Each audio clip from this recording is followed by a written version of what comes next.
Hello दोस्तों, Omkar institution में आपका स्वागत है। और आज का हमारा विषय है मध्य प्रदेश में शिक्षा। एमपीपीएससी प्रीलिम्स की इकाई 6 जिसमें मध्य प्रदेश में शिक्षा मेंशन किया हुआ है सिलेबस में दोस्तों। इसको हम अच्छे से यहाँ पर कंप्लीट करेंगे। इसके साथ साथ जो भी एमपी में जितनी भी कॉम्पिटेटिव एग्जाम होती है दोस्तों, और वहाँ पर यदि शिक्षा से संबंधित सिलेबस में दिया हुआ है कुछ, तो यह क्लास उन सभी एग्जाम्स के लिए भी इम्पोर्टेंट है। इसमें हम शिक्षा को पूरे सारे आयाम जो है शिक्षा के यहाँ पर अच्छे से कंप्लीट करेंगे। और एमपीपीएससी प्रीलिम्स की जो इकाई 6 है उसमें जो दिया हुआ है शिक्षा, उसको भी हम पूरा यहाँ पर अच्छे से क्या करेंगे, कवर करेंगे। ठीक है, चलो इससे पहले होने वाली थी एक क्लास जिसकी आप इन्फॉर्मेशन ले लीजिए, मध्य प्रदेश में जनसंख्या या मध्य प्रदेश की जनसंख्या। तो मध्य प्रदेश की जनसंख्या को लेकर मैंने एक वीडियो बना दिया था। यदि आपने नहीं देखा है तो एक बार प्ले लिस्ट में जाकर उसको देख लीजिएगा। उसके बाद हमारा यह टॉपिक है मध्य प्रदेश में शिक्षा। इससे पहले हमने मध्य प्रदेश में और भारत में दोनों में कंपेयर किया था उसके जो भी प्राथमिक द्वितीय तृतीय क्षेत्र को लेकर। और उसमें हमारा टॉपिक का पहला ही बिंदु था वो कि वर्तमान संदर्भ में जो मध्य प्रदेश की जो अर्थव्यवस्था है उसको भारत की अर्थव्यवस्था में दर्शाइए, क्या है मध्य प्रदेश की स्थिति। ये सारी बातें हमने वहाँ पर अच्छे से देख ली थी, आप सब ने वो क्लास देखी होगी। चलो अब हमारी क्लास को हम आगे बढ़ाते हैं दोस्तों। आगे बढ़ाने से पहले मैं बता देना चाहूँगा, ये है हमारे संस्थान द्वारा आयोजित 2 पुस्तकें। ये हिंदी मीडियम में है और ये इंग्लिश मीडियम में। ये यूनिट 6 है और इसी में हम जो जितनी भी सारी बातें हैं जो शिक्षा से संबंधित हम जो बात करेंगे वो इन दोनों पुस्तकों में मेंशन भी किया हुआ है। और यह पुस्तक दिसंबर 2024 तक दोस्तों क्या है, अपडेट है। यदि आपने नहीं देखी है तो एक बार मार्केट में जाकर जरूर देखिएगा। बहुत सारे लोगों ने इससे पढ़ा भी है और इसकी जो अच्छी और बुरी सारी बातें हमें बताई भी है, हमने उसको समझा है और इसको बेहतर बनाने का प्रयास किया है। तो आप एक बार इसको जरूर देखिएगा। और ये इंग्लिश में है। ठीक है, चलो कहानी शुरू करते दोस्तों आज की हमारी। और ये है हमारी कहानी मध्य प्रदेश में शिक्षा से संबंधित। मध्य प्रदेश में शिक्षा से संबंधित यह क्लास हमारी चौथी है। 3 क्लास इससे पहले हो चुकी है। यदि आपने नहीं देखी है वो क्लासेस भी, तो आप देख लीजिएगा। ठीक है, चलो कहानी शुरू करते हैं दोस्तों शिक्षा से संबंध में। देखो, शिक्षा क्या है दोस्तों, किसी भी समाज या किसी भी देश या किसी भी विशेष क्षेत्र में यदि वहाँ पर शिक्षा पर्याप्त रूप में मिल रही है, वहाँ की शिक्षा, वहाँ का जो कल्चर है वो शिक्षा को अधिक महत्व देता है, तो ऐसे में उस क्षेत्र या उस देश या उस विशेष क्षेत्र की जो भी नेचर है वो विकसित रूप में ही हमें दिखेगा। वहाँ का जो जितना भी एटमॉस्फेयर रहेगा उसमें उनकी लाइफ स्टाइल हुई, उनका रहन सहन हुआ, उन सब में बहुत ज़्यादा चेंजेस दिखेगा। और जहाँ पर शिक्षा नहीं है वो क्षेत्र देखना दोस्तों, कई बार ऐसे क्षेत्र जहाँ पर शिक्षा पर्याप्त रूप में नहीं मिलती है तो वो समाज की मुख्य धारा से भी पिछड़ जाते हैं और उनकी लाइफ स्टाइल और रहन सहन में बहुत परिवर्तन देखने को मिलता है। ये आप अगर एग्जाम्पल के रूप में देखोगे तो आपके क्षेत्र जहाँ पर एजुकेशन नहीं है, जिस क्षेत्रों में एजुकेशन नहीं है, आप आसपास के क्षेत्रों में देखना, कभी ऐसा सोचना कि यार यहाँ एजुकेशन लेवल कैसा है। जहाँ पर एजुकेशन सही नहीं मिल रहा है पर्याप्त रूप में, वहाँ पर स्कूल्स नहीं है, वहाँ पर कॉलेजेस नहीं है, तो ऐसी स्थिति में वहाँ के जो लोग हैं उनका जो लाइफ स्टाइल है वो बहुत अलग दिखेगा। और जहाँ पर ये सारी फैसिलिटीज़ है, जहाँ पर बहुत सारी चीज़ें आप देखते हो, स्कूल से, कॉलेजेस है, यूनिवर्सिटीज़ है, तो यहाँ ऐसे क्षेत्र में लोगों का जो रहन सहन है, लाइफ स्टाइल है, समझने की जो क्षमता है वो अलग रहेगी। तो ये है आप एक छोटी सी बेसिक सी बात है जो शिक्षा के संबंध में है। और आप जानते हो शिक्षा को लेकर हमारे यहाँ पर बहुत बड़े बड़े लोगों ने बहुत अच्छी अच्छी टिप्पणियाँ की है शिक्षा को लेकर, जिसमें आप बाबा साहेब का नाम जानते हो, भीमराव अंबेडकर जी का, जिन्होंने बोला है कि शिक्षा वो शेरनी है जिसका जो भी दूध पिएगा वो दहाड़ेगा। आप जानते हो ये सारी सारी बातें आपने सुनी होगी, पढ़ी होगी, आपको पता है। थोड़ा सा हमारे मध्य प्रदेश की शिक्षा जो है इसके बारे में हम यहाँ पर अच्छे से चर्चा कर लेते हैं। तो यहाँ पर देखो दोस्तों, किसी भी समाज या राष्ट्र के उत्थान में वहाँ की शिक्षा की महत्वपूर्ण भूमिका होती है। एक बेसिक सी बात है, शिक्षा के अभाव में कोई भी राष्ट्र स्वयं का सार्वभौमिक विकास नहीं कर सकता। किसी भी प्रकार से विकास संभव ही नहीं है यदि उस क्षेत्र में शिक्षा नहीं है। देखो, मध्य प्रदेश में 1956 जब मध्य प्रदेश का गठन हुआ था तब साक्षरता दर कितनी थी दोस्तों, 10%। ये आप याद रखिएगा। आप मेंस में भी यदि इस प्रकार से कुछ आंकड़े डालोगे तो आपका आंसर बहुत बेहतर दिखेगा। ये बात हमेशा याद रखना। जो आपको पता है कि ये कभी नहीं पूछेगा कि मध्य प्रदेश का गठन हुआ था तब कितनी साक्षरता थी, पूछ भी सकता है, लेकिन ये बिंदु इसलिए भी याद रखना जरूरी होता है कि कई बार हमारे एग्जाम में भी यदि हम मेंस लिखते हैं तो ऐसे प्रश्न आते हैं जिनमें हम यदि ये पॉइंट्स जोड़ते हैं तो हमारा आंसर जो है बहुत बेहतर दिखेगा। ठीक है, तो ये कुछ बातें जो याद रखना। और वर्तमान में 2011 की जनगणना के अनुसार 69.32% है। ये इंपॉर्टेंट है हमारी एग्जाम के पॉइंट ऑफ व्यू से। हमारी एग्जाम के लिए जरूरी क्या है दोस्तों, इसे याद रखना कि 2011 की जनगणना के अनुसार मध्य प्रदेश में साक्षरता कितनी है, 69.32%। ठीक है, चलो ये बात आपको याद है। अब थोड़ा सा आप यहाँ पर एक स्ट्रक्चर देख रहे हो दोस्तों, मध्य प्रदेश में शिक्षा प्रणाली। इस मध्य प्रदेश में शिक्षा प्रणाली को, आप मध्य प्रदेश की शिक्षा प्रणाली को बेहतर तरीके से समझो, इसी बात को ध्यान में रखकर हमने इसको इस पार्ट में बांट दिया है।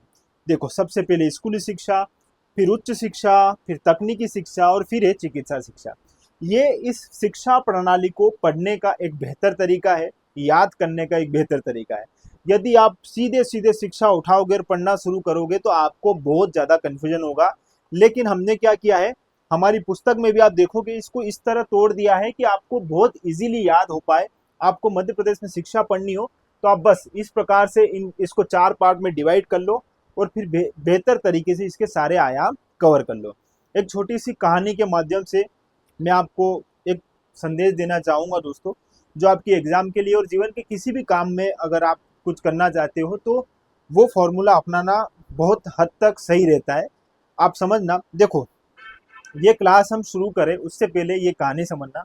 आपने चाणक्य का नाम सुना होगा। चाणक्य जिसे कौटिल्य भी बोलते हैं, विष्णुगुप्त भी बोलते हैं, आप सबने समझा है। मौर्य साम्राज्य में जो प्रधानमंत्री के पद पर नियुक्त थे, जब चंद्रगुप्त मौर्य जो है शासक हुआ था तो उसके प्रधानमंत्री के रूप में कौन थे, चाणक्य थे। ठीक है, ये कहानी आपने नाम सुना होगा, चाणक्य भी सुना होगा, चंद्रगुप्त भी सुना होगा। छोटी सी कहानी के माध्यम से मैं आपको बताना चाहूँगा कि हमें किस प्रकार से हमारी स्ट्रेटजी रखनी चाहिए। देखो दोस्तों, बात निकली है तो समझना। जब आपने नंद वंश का भी नाम सुना होगा, मगध 16 महाजनपद थे, उसमें से एक महाजनपद था जिसका नाम था मगध। और मगध में उस समय पर जो है नंद वंश जो है शासन कर रहा था। ठीक है, और नंद वंश का अंतिम शासक था धनानंद। ठीक है, और धनानंद के यहाँ पर जो है प्रधानमंत्री के या जो नेतृत्वकर्ता के रूप में या मार्गदर्शक के रूप में कौन कार्य करते थे, चाणक्य। ठीक है, तो उस समय स्थितियां ऐसी निर्मित हुई दोस्तों कि जो अलेक्जेंडर द ग्रेट था, जो या सिकंदर था, वो क्या करता है, भारत पर आता है आक्रमण करने के लिए। आप जानते हो उसके पिताजी की मृत्यु हो जाती है फिलिप की, और फिलिप की मृत्यु होने के पश्चात ही सिकंदर जो है विश्व विजयी करने के लिए निकलता है। और इसी क्रम में जब वो भारत पहुंचता है तो उस समय की मैं आपको स्थिति बता रहा हूँ कि इधर से सिकंदर भारत की ओर आ रहा था और यहाँ पर जो है धनानंद, वो मगध जो है 16 महाजनपद में से सबसे शक्तिशाली जो है हमारा महाजनपद हुआ करता था मगध, और वहाँ का शासक था धनानंद। और धनानंद के यहीं पर जो है हमारे चाणक्य जो है क्या थे, एज ए प्रधानमंत्री आप समझ सकते हो, वहाँ पर उपस्थित थे। ठीक है, क्या होता है दोस्तों, जब सिकंदर आ रहा होता है तो इसकी सूचना मिल जाती है चाणक्य को। चाणक्य इस बात को सभा में रखता है, किसके सामने, नंदवंश के शासक जो अंतिम शासक थे धनानंद, उनके सामने, कि महाराज आप जो है अपनी जो गतिविधियां जो चल रही है, आपकी जो एक्टिविटीज चल रही है, इसको अब थोड़ा सा विराम दो और जो भारी बड़ी सेना लेके जो आ रहा है सिकंदर, उसकी ओर अब ध्यान दो, ताकि अगर वो हमारे देश पर आक्रमण करे, हमारे राज्य पर आक्रमण करे, तो हम एक सुरक्षा के रूप में कुछ उपाय ढूंढे। तो यहाँ पर जो है धनानंद है, उसको ये बात बुरी लग जाती है, क्योंकि धनानंद क्या करता है दोस्तों, वो बस पीने में और महिलाओं के साथ बैठने में और बस इसी में समय निकाल रहा था, और उसको राज्य की जरा सी भी चिंता नहीं थी। तो ऐसी स्थिति में प्रधानमंत्री का काम है कि वो राजा को अवगत करवाए कि कोई बड़ा भारी व्यक्ति जो है सेना लेके देश में अपने राज्य में जो है घुसने वाला है, तो ऐसे में हम भी थोड़ा क्या रहे, सुरक्षित हो पाए, ऐसा कुछ काम करें। लेकिन धनानंद जो है चाणक्य की ये बात समझता नहीं है और उसको 4-5 गालियाँ दे देता है और 2-3 बात और ऐसे सुना देता है और वहाँ से उसको भगा देता है। किसको दोस्तों, चाणक्य को। जब चाणक्य वहाँ से निकलता है तो प्रण लेता है कि मैं तेरा जो है साम्राज्य है इसको तहस नहस कर दूंगा, नष्ट कर दूंगा, और ऐसा बोल के वहाँ से चाणक्य निकलते हैं। फिर उनको एक खेल खेलते हुए चंद्रगुप्त मिलते हैं, और ये कहानी आपने सुनी होगी। मैं थोड़ा सा मेन पॉइंट पर आ जाता हूँ क्योंकि कहानी लंबी हो जाएगी। फिर चाणक्य जो है चंद्रगुप्त को ट्रेन करते हैं कि तुझे इस क्षेत्र का राजा बनाना है और इसके लिए मैं काम करूँगा, तो तुझे भी मेरे साथ जो है कोऑपरेट करना पड़ेगा।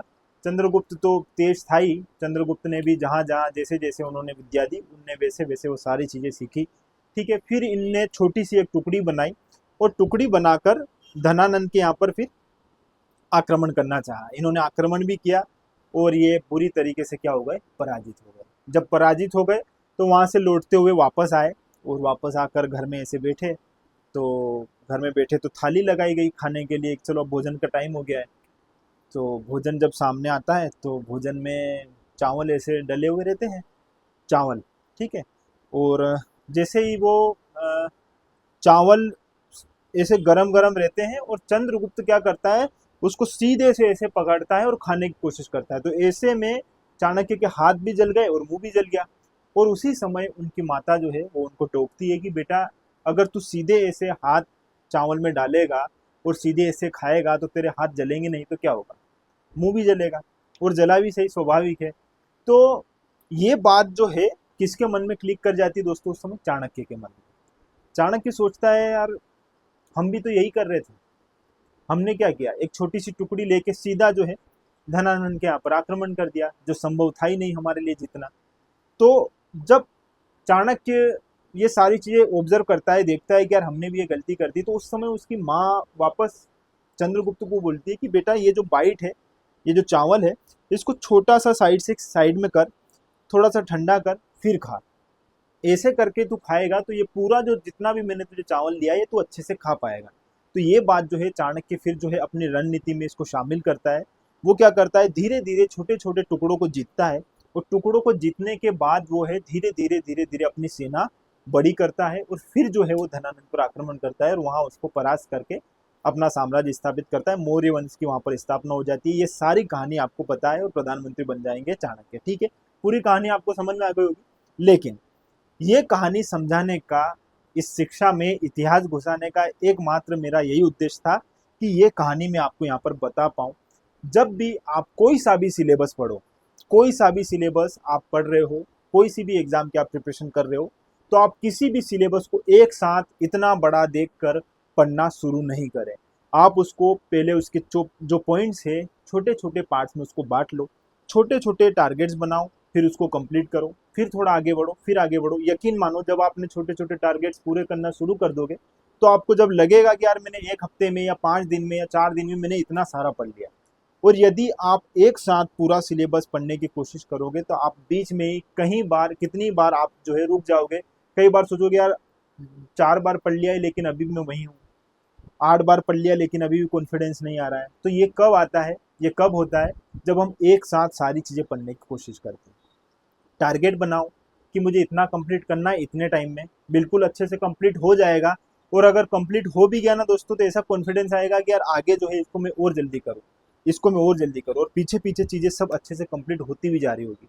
तो ये चीज़ें बाद में आपको पता चलेगा जब आप बहुत सारा पढ़ लिए होंगे और फिर आपको लगेगा यार मैंने सारा खत्म कर दिया और मुझे स्ट्रेस भी नहीं हुआ और मैंने बेहतर तरीके से सारी चीज़ें अच्छे से कंप्लीट कर ली।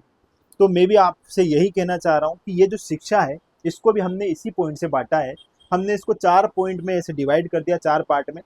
सबको अलग अलग, स्कूली शिक्षा को बेहतर तरीके से पढ़ लेंगे, फिर उच्च शिक्षा को पढ़ लेंगे, फिर तकनीकी शिक्षा पढ़ लेंगे और फिर चिकित्सा शिक्षा पढ़ लेंगे। और जब चारों को मर्ज कर देंगे तो हमारी पूरी मध्य प्रदेश की शिक्षा प्रणाली खत्म हो जाएगी। बहुत बड़ा है ये मध्य प्रदेश में शिक्षा का जो टॉपिक है दोस्तों, बहुत बड़ा है। इसको ऐसे ही पढ़ना मेरे ख्याल से सही रहेगा। आप सब अपनी अपनी रणनीति अपना सकते हो इसको जिस प्रकार से पढ़ना हो, लेकिन मैंने अपने जो पॉइंट्स थे वो आपको यहाँ पर बताए हैं और ये सारी चीज़ें आपको मदद करेगी आपकी एग्जाम में। आप कोई सा भी, बात शिक्षा की नहीं कर रहा हूँ, जब आप मेंस भी पढ़ोगे, यदि आपने मेंस नहीं लिखा है तो भी आप इस बात को समझिएगा। और यदि जिन लोगों ने लिखा होगा वो तो जानते ही हैं कि कैसे जो है टॉपिक्स कंप्लीट करने पड़ेंगे, कैसे उनको रिवाइज करना पड़ेगा, कैसे बार बार उनको लिखना पड़ेगा। तो ये एक टारगेट बनाकर ही संभव हो पाएगा। यदि आप पूरा सोचोगे कि मैं पूरा 3rd पेपर पढ़ लूँ, पार्ट ए एक साथ कंप्लीट कर लूँ, पार्ट बी एक साथ कंप्लीट, नहीं होगा। यूनिट वाइज उनको खत्म करना पड़ेगा, लिखना पड़ेगा, उनकी चीज़ें समझनी पड़ेगी, और एक बार फिर बाद में आपको पता चलेगा यार मैंने पूरा कंप्लीट कर लिया, फिर पूरा पूरा आप उसको अच्छे से लिख पाओगे। खैर ये सब मेंस की बातें हैं, मेंस में करेंगे। बाकी ये जो मेरा मेन मोटो था आपको समझाने का वो मैंने यहाँ पर बता दिया है। चलो, मध्य प्रदेश में शिक्षा प्रणाली हम बेहतर तरीके से शुरू कर रहे हैं दोस्तों। सबसे पहले हम देखेंगे स्कूली शिक्षा, ठीक है। स्कूली शिक्षा में हम प्राथमिक शिक्षा देखेंगे जो कितनी होती है दोस्तों, प्राइमरी एजुकेशन क्लास 1 से लेके 5th तक रहता है, ये बात आप जानते हो, ठीक है। फिर आएगा दोस्तों उच्च प्राथमिक शिक्षा, यह रहता है कक्षा 6 से लेके 8 तक। कक्षा 6 से लेके जो 8 तक की हमारी कक्षाएं रहती है, वो किस श्रेणी में आती है दोस्तों? उच्च प्राथमिक शिक्षा में, अपर प्राइमरी एजुकेशन में। ठीक है, आगे बात करते हैं माध्यमिक शिक्षा। माध्यमिक शिक्षा आप जानते हो दोस्तों 9 और 10 दोनों क्लास हमारी माध्यमिक शिक्षा रहती है, और उच्च माध्यमिक शिक्षा हमारी रहती है 11th व 12। ठीक है, यहाँ तक जो है हमारी स्कूली शिक्षा कहलाती है।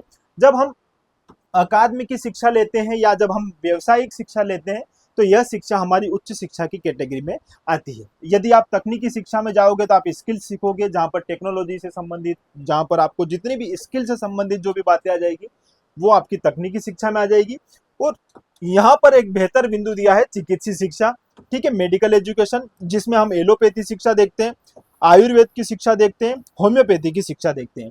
तो इस प्रकार ये सारा जो है मध्य प्रदेश की शिक्षा प्रणाली जो हम यहाँ पर कंप्लीट करेंगे। अब देखो स्कूली शिक्षा में नए स्कूल कौन से बने हैं, है ना, वर्तमान में कितनी संख्या है प्राथमिक स्कूलों की, माध्यमिक स्कूलों की, ये सारी बातें जो है यहाँ पर हम अच्छे से देख लेंगे। फिर हमारी उच्च शिक्षा में जितनी हमारी हायर एजुकेशन वाली जितने भी हमारे इंस्टीट्यूट है, सीधे सीधे पूछे जाते हैं कि यह जो है इंस्टीट्यूट कहाँ पर स्थित है, इसकी स्थापना कब हुई। आप जानते हो यही पैटर्न रहता है एग्जाम का। ठीक है, यही हम यहाँ पर अच्छे से कंप्लीट करेंगे। तकनीकी शिक्षा, टेक्नोलॉजी वाले हमारे कॉलेज कहाँ कहाँ है, कब स्थापित किए गए, इसका हेड कौन है, ये बेसिक सी बातें हैं। और इसी प्रकार मेडिकल फील्ड में भी जो कॉलेज है उनको भी हम यहाँ पर अच्छे से कंप्लीट कर लेंगे कि यह जो है होम्योपैथी कॉलेज कहाँ पर है, इसका नाम क्या है, इसे कब शुरू किया गया है ना, हेडक्वार्टर, इसका मुख्यालय, सारी बातें जो है यहाँ पर हम अच्छे से कंप्लीट करेंगे। ठीक है, चलो कहानी शुरू करते हैं दोस्तों हमारी सबसे पहले स्कूली शिक्षा की। तो स्कूल एजुकेशन को हम देखते हैं दोस्तों। मध्य प्रदेश में स्कूली शिक्षा UDISE ये क्या करता है, प्रतिवर्ष अपनी रिपोर्ट जारी करता है, और इसने दोस्तों 2021-22 में अपनी रिपोर्ट जारी की थी। और इस रिपोर्ट के अनुसार स्कूलों की संख्या कितनी है यहाँ पर दोस्तों? 1,25,582। ये 2021-22 में रिपोर्ट आई थी, और इसके बाद से रिपोर्ट अभी आई नहीं। आप ये मत सोचना कि 2023-24 चल रहा है तो 24 में हमारी ये एग्जाम जो है 25 में हम फरवरी में ये एग्जाम देंगे, और यहाँ तो 2021 का डेटा है।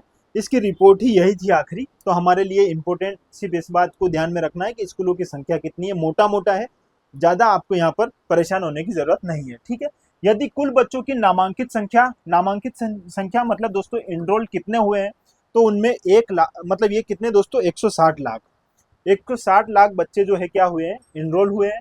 और प्राथमिक विद्यालयों की संख्या कितनी है, तो ये है दोस्तों 62,413। 62,413 यहाँ पर क्या है, प्राथमिक स्कूलों की संख्या है। ठीक है, ये बात भी आप यहाँ पर याद रखना। उच्च प्राथमिक विद्यालयों की संख्या कितनी है, 45,106। माध्यमिक विद्यालयों की संख्या कितनी है, 8,306। उच्चतम माध्यमिक विद्यालयों की संख्या है दोस्तों 9,757। और उच्च और उच्चतर माध्यमिक स्तर पर जो नामांकित छात्र हैं इनकी संख्या कितनी है दोस्तों, यहाँ पर 38.46 लाख। ठीक है, ये सारा डेटा है, आपको यहाँ पर अच्छे से देखना है। ओवरऑल अगर मैं बात करूँ इस इकाई की दोस्तों, पूरी डेटा पर है, पूरा आंकड़ों पर है, ज़्यादा समझाने जैसा कुछ रहता नहीं है। आपको जो जहाँ समझाने जैसी बात है मैं बेहतर तरीके से समझाऊंगा। आपको ये डेटा एक बार अपनी आंखों के सामने से निकालना है, बस आपको यही काम करना है। बस इसमें और ज़्यादा ऐसा कुछ समझाने जैसा विषय है नहीं। ठीक है, चलो अब कुछ फैक्ट जो मैं आपको यहाँ पर बताऊंगा, ये फैक्ट इंपॉर्टेंट है, ये एग्जाम में पूछे भी गए हैं और पूछे जाने की पूरी पूरी संभावना भी रहती है। ठीक है, तो एक बार यहाँ पर ये सब देखिए।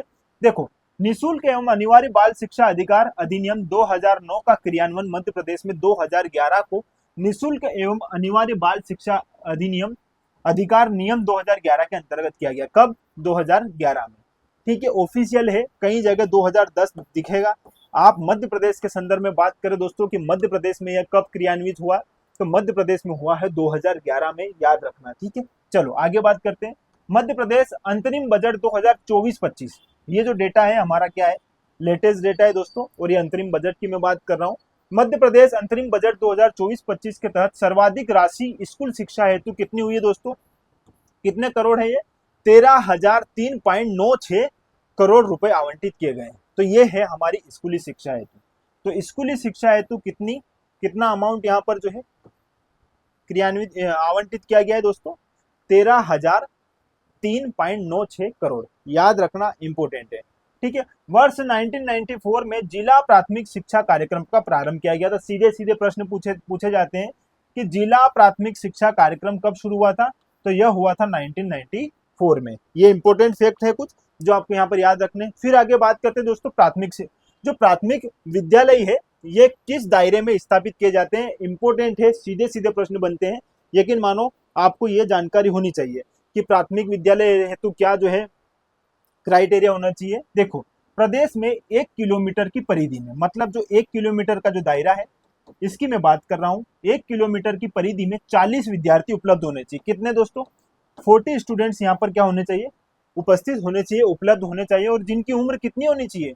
6 से 11 वर्ष। और इनकी आयु कितनी होनी चाहिए दोस्तों? 6 से 11 वर्ष। तो ऐसे क्षेत्र में किस बात का प्रावधान करती है सरकार कि यहाँ पर यदि 6 से 11 वर्ष के बच्चे हैं, कितने? 40, कितने क्षेत्र में? 1 किलोमीटर की परिधि में, तो वहां पर प्राथमिक विद्यालय की स्थापना करने का प्रावधान है। इंपॉर्टेंट है, ये बात याद रखना।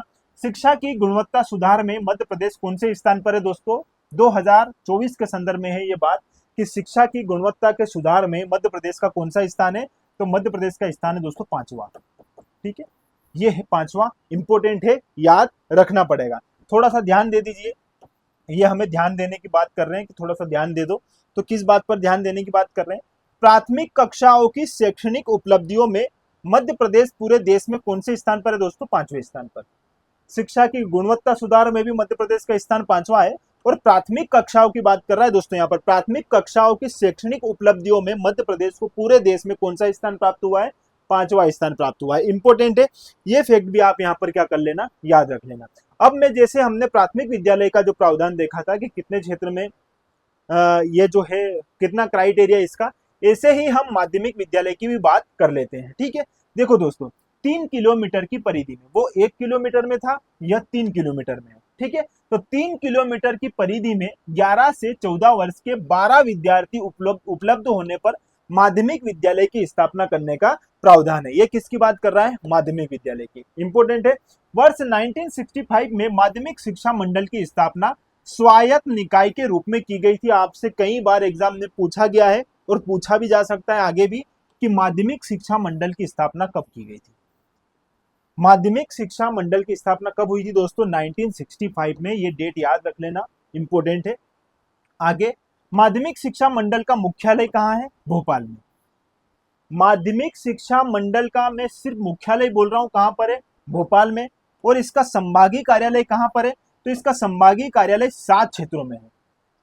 ठीक है, इसका संभागीय कार्यालय 7 क्षेत्रों में है दोस्तों। आपने हमारी पुस्तक में इंदौर देखा होगा, लेकिन आपने शुद्धि पत्र में देखा होगा हमने ये सारी बातें वहां पर मेंशन कर दी है, क्योंकि वहां पर सीधा हमने इंदौर लिखा था, अन्य स्थान नहीं लिखे थे। यहाँ पर मैं आपको सारी बातें बता रहा हूँ कि संभागीय कार्यालय कितना है। मध्य प्रदेश जो माध्यमिक शिक्षा मंडल का मुख्यालय तो भोपाल में हो गया, और इसका संभागीय कार्यालय 7 जिलों में है दोस्तों। कहाँ कहाँ है? पहला इंदौर, पहला दूसरा नहीं, याद रखना, इंदौर, दूसरा जबलपुर, तीसरा भोपाल, चौथा रीवा। 4 तो ये हो गए। 5वां है दोस्तों सागर, छठा ग्वालियर और 7वां है उज्जैन। इंपॉर्टेंट है, आप नोट डाउन कर सकते हो। निम्नलिखित में से कौन सी जगह माध्यमिक शिक्षा मंडल का संभागीय कार्यालय नहीं है? तो याद रखना, इन 7 को छोड़कर दूसरी जगह अगर हो रहा है तो वो नहीं है। बाकी ये 7 है, इंदौर, जबलपुर, भोपाल, रीवा, सागर, ग्वालियर तथा उज्जैन। ठीक है, और यहाँ पर मुख्यालय, अगर मेन मुख्यालय की बात करूंगा तो कहाँ पर है? भोपाल में है। ठीक है, आगे बात करते हैं दोस्तों। ये सारी बात यहाँ पर हमने अच्छे से देख ली है। फिर देखना, राज्य शिक्षा संस्थान की स्थापना कब हुई थी दोस्तों? 1973 में हुई थी। कहां पर हुई थी? भोपाल में हुई थी। राष्ट्रीय शैक्षणिक अनुसंधान और प्रशिक्षण परिषद, एनसीईआरटी की बात कर रहा हूं, और एनसीईआरटी का क्षेत्रीय कार्यालय कहां पर है दोस्तों? भोपाल में। एनसीईआरटी का क्षेत्रीय कार्यालय कहां मिलेगा आपको? भोपाल में मिलेगा। इंपॉर्टेंट है। प्रतियोगी छात्रों के लिए एनसीईआरटी ने शुरू किया साथी पोर्टल। साथी पोर्टल किसके द्वारा शुरू किया गया है? सीधे सीधे आपसे एग्जाम में पूछा जा सकता है दोस्तों, पुलिस विभाग द्वारा, एनसीईआरटी द्वारा या शिक्षा विभाग द्वारा। ऐसे आपसे प्रश्न बनने की पूरी संभावना रहती है। ये पोर्टल्स ऐसे पूछे जाते हैं जो इंपॉर्टेंट है। तो यहाँ पर साथी पोर्टल का संबंध किससे दोस्तों? एनसीईआरटी से। एनसीईआरटी से मतलब शिक्षा से संबंधित है, ये याद रख लेना, इंपॉर्टेंट है, ये बात भी मेंशन कर लेना कहीं। ठीक है, एनसीईआरटी ने जेईई और नीट जैसी प्रतियोगी परीक्षाओं की तैयारी करने वाले छात्रों के लिए मुफ्त में ऑनलाइन स्वमूल्यांकन पोर्टल का भी शुभारंभ किया है। ये बात भी याद रखना। प्रारंभिक शिक्षा की गुणवत्ता रिपोर्ट 2024 के अनुसार दायित्वों के निर्वहन और गुणवत्ता के अंकों के आधार पर 5 जिले शीर्ष पर रहे हैं। अब वो कौन से जिले हैं? छतरपुर, खंडवा, डिंडोरी, छिंदवाड़ा तथा नरसिंहपुर। कोई सा भी बड़ा जिला आपको यहाँ नहीं दिख रहा है। इन्होंने प्राथमिक शिक्षा में सुधार किया है अपने यहाँ पर।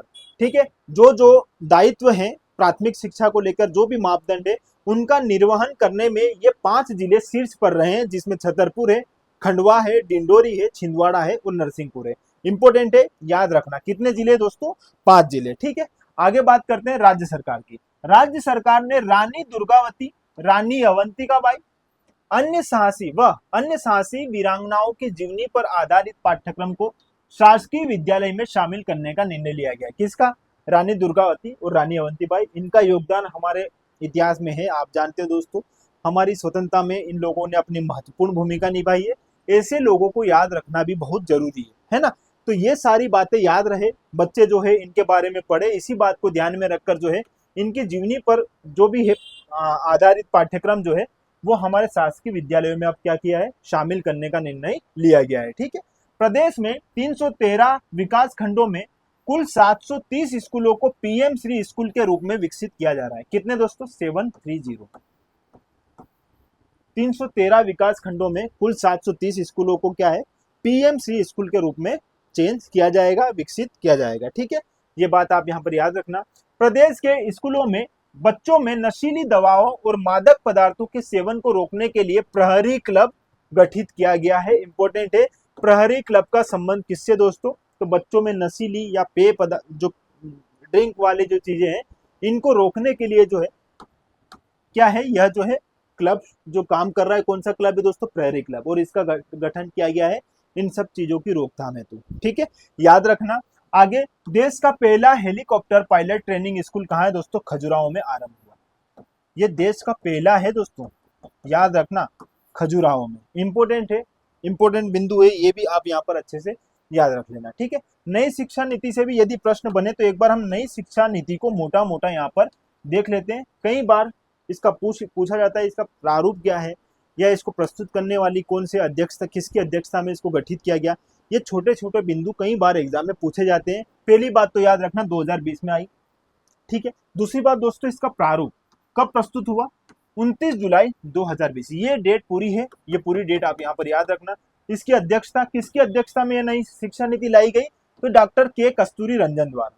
ठीक है, और इसकी जो संरचना क्या रहेगी, जो नई स्कूल शिक्षा नीति है, इसकी जो संरचना क्या है? 5+3+3+4। इससे पहले क्या हुआ करते थे? 10+2। अब 10+2 के स्थान पर 5+3+3+4 जो है, यह जो है नई संरचना लाई गई है। यह नई शिक्षा नीति की संरचना है। इंपॉर्टेंट है, ये बात आप यहाँ पर अच्छे से याद रखिएगा। ठीक है, बुनियादी शिक्षा दोस्तों क्या है? देखो, छोटी छोटी बातें जो आपको यहाँ पर याद रखनी है। बुनियादी शिक्षा, प्राथमिक शिक्षा कितने वर्ष में, कब कब, कितने समय तक पढ़ाई जाएगी, इसमें सारी बातें यहाँ पर हम समझेंगे। 3 से 8 वर्ष की आयु के बच्चों की शिक्षा 5 वर्ष तक होगी। ठीक है, 3 से 5 वर्ष की, मतलब 4, 5, 6, 7, 8, कितने? 5 वर्ष, मतलब ये 5 वर्ष।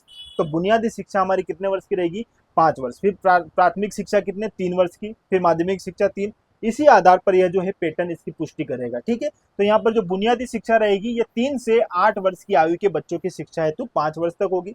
फिर 8 से 11 वर्ष की आयु के बच्चों की शिक्षा 3 वर्ष तक होगी। कितने वर्ष तक? 3 वर्ष तक होगी, और यही हमारी प्राथमिक शिक्षा कहलाएगी। और इसी प्रकार दोस्तों यहाँ पर आप माध्यमिक शिक्षा देखोगे, 11 से 14 वर्ष की आयु के बच्चों की शिक्षा 3 वर्ष तक होगी।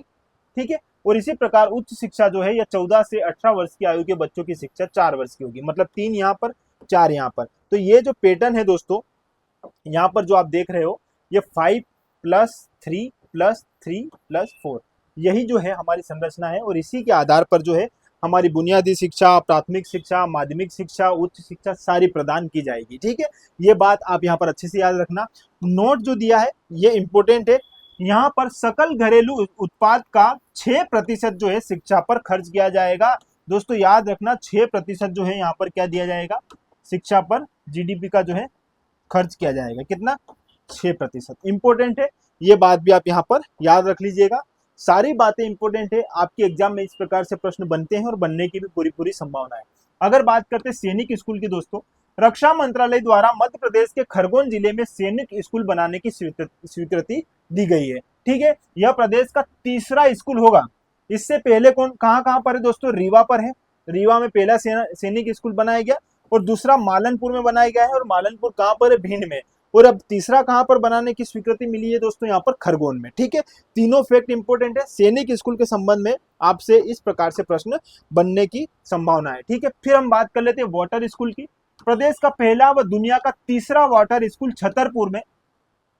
छतरपुर जिले के खजुराहो में खोला जाएगा। ठीक है, छतरपुर जिले के खजुराहो में दुनिया का तीसरा व मध्य प्रदेश का पहला जो है वाटर स्कूल बनने जा रहा है, ये बात आप यहाँ पर याद रखना। और यह वाटर स्कूल परमार्थ समाज सेवा संस्थान द्वारा जो है खोला जा रहा है। किसके द्वारा? परमार्थ समाज सेवा संस्थान। इंपोर्टेंट है, ये बिंदु आप यहाँ पर याद रखिएगा।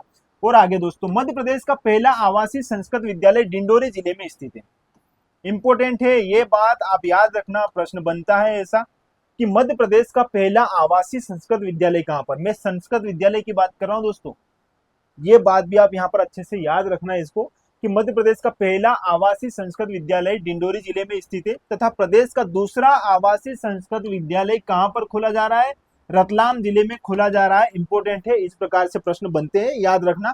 करेंट का महत्वपूर्ण बिंदु है आवासीय संस्कृत विद्यालय, दूसरा कहां पर? रतलाम में, पहला कहां पर है? डिंडोरी में। ठीक है, शासकीय विद्यालयों में स्मार्ट क्लास बनाने के संदर्भ में मध्य प्रदेश का सीहोर जिला प्रथम स्थान पर आया है। स्मार्ट क्लास बनाएगा और बना रहा है कौन? सीहोर। और इस बात के संदर्भ में अगर देखा जाए तो मध्य प्रदेश का सीहोर जिला पहले नंबर पर है। ठीक है, क्योंकि ये शासकीय विद्यालयों में क्या बना रहा है? स्मार्ट क्लास बना रहा है। मध्य प्रदेश में आधुनिक विद्यालयों की स्थापना 2011-12 में की गई थी। ये फैक्ट भी इंपोर्टेंट है, सीधा फैक्ट है, आपको याद रखना।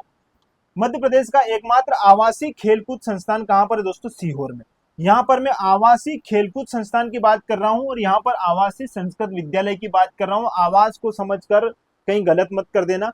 पहला जो है डिंडोरी में है आवासीय संस्कृत विद्यालय, और अभी जो दूसरा है वो रतलाम में खोला जाएगा। और यहाँ पर आवासीय खेलकूद संस्थान जो है कहां पर है दोस्तों? सीहोर में है। इंपोर्टेंट है, ये फैक्ट भी आप यहाँ पर याद रखिएगा। पैदल सेना स्कूल कहां पर है? महू में स्थित है। प्रथम किसान विद्यालय कहां पर स्थापित किया गया था दोस्तों? जबलपुर में। थल सेना का शस्त्र स्कूल कहां पर है? जबलपुर में स्थित है। राष्ट्रीय शिक्षा नीति 2020 के अंतर्गत कक्षा 3 तक के सभी छात्रों को 2026-27 तक बुनियादी शिक्षा देने के लिए मिशन अंकुर 2021 का प्रारंभ किया गया था। देखो, मिशन अंकुर का संबंध किससे? आपसे सीधा पूछेगा, मिशन अंकुर का संबंध किससे दोस्तों? तो तीसरी तक के जो विद्यार्थी है उनके लिए। ओवरऑल देखेगा तो किसके लिए दोस्तों? शिक्षा से संबंधित है। मिशन अंकुर का संबंध किससे है? शिक्षा से है। ये बात आप यहाँ पर याद रख लेना, मेंशन कर लेना कहीं। ठीक है, शिक्षा से संबंधित प्रमुख प्रशिक्षण संस्थान और उनके मुख्यालय। सीधे सीधे इस प्रकार से प्रश्न बनते हैं, एक बार इनको यहाँ पर अच्छे से देख लेते हैं। महात्मा गांधी राज्य ग्रामीण विकास संस्थान कहाँ पर है दोस्तों? जबलपुर में है, यहाँ इसका हेडक्वार्टर है। दूसरा Borlaug institute for south Asia R&D research and development केंद्र कहां पर है दोस्तों? ये जबलपुर में है। वॉल्मी संस्थान कहां पर मिलेगा? भोपाल में मिलेगा। भारतीय मृदा विज्ञान संस्थान कहां पर है? भोपाल में। इंपोर्टेंट है, ये बात पूछी जाती है कि भारतीय मृदा विज्ञान संस्थान मध्य प्रदेश के किस जिले में स्थित है? तो यहाँ पर भोपाल में स्थित है। ठीक है, कुछ फैक्ट जो है सीधे सीधे मैं आपको बताऊंगा, जल्दी जल्दी हम इनको कवर करेंगे क्योंकि बहुत बड़ी जो है हमारी क्लास होने वाली है। आगे बात करते हैं, वाली development institute for rural women, ये इंदौर में स्थित है दोस्तों। संजय गांधी युवा नेतृत्व एवं ग्रामीण विकास संस्थान आपको पंचमढ़ी में मिलेगा। और राष्ट्रीय खरपतवार अनुसंधान केंद्र कहां पर है? जबलपुर में। ये फैक्ट आप याद रखना, राष्ट्रीय खरपतवार अनुसंधान केंद्र कहां पर है?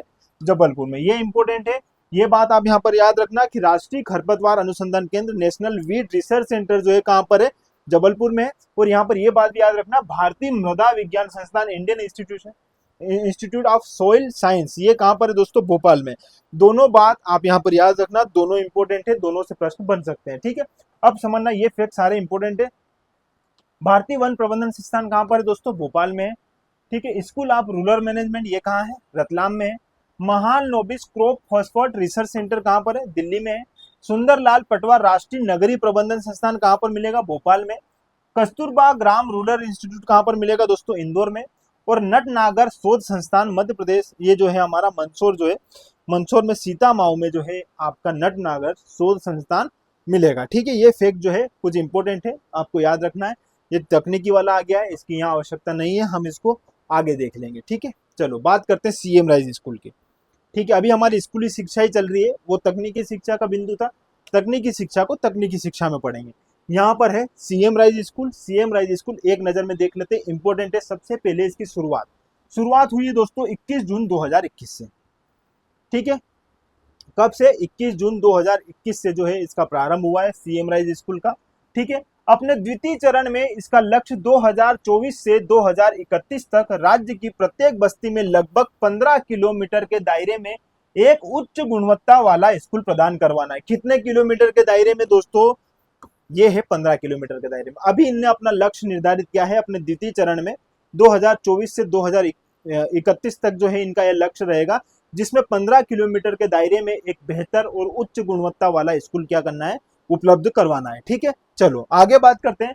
प्रदेश के प्रथम सीएम राइज स्कूल के भवन का निर्माण गुलाना जिला शाजापुर में पूर्ण हो चुका है। कहां पर दोस्तों? शाजापुर। शाजापुर में कहां पर? गुलाना में।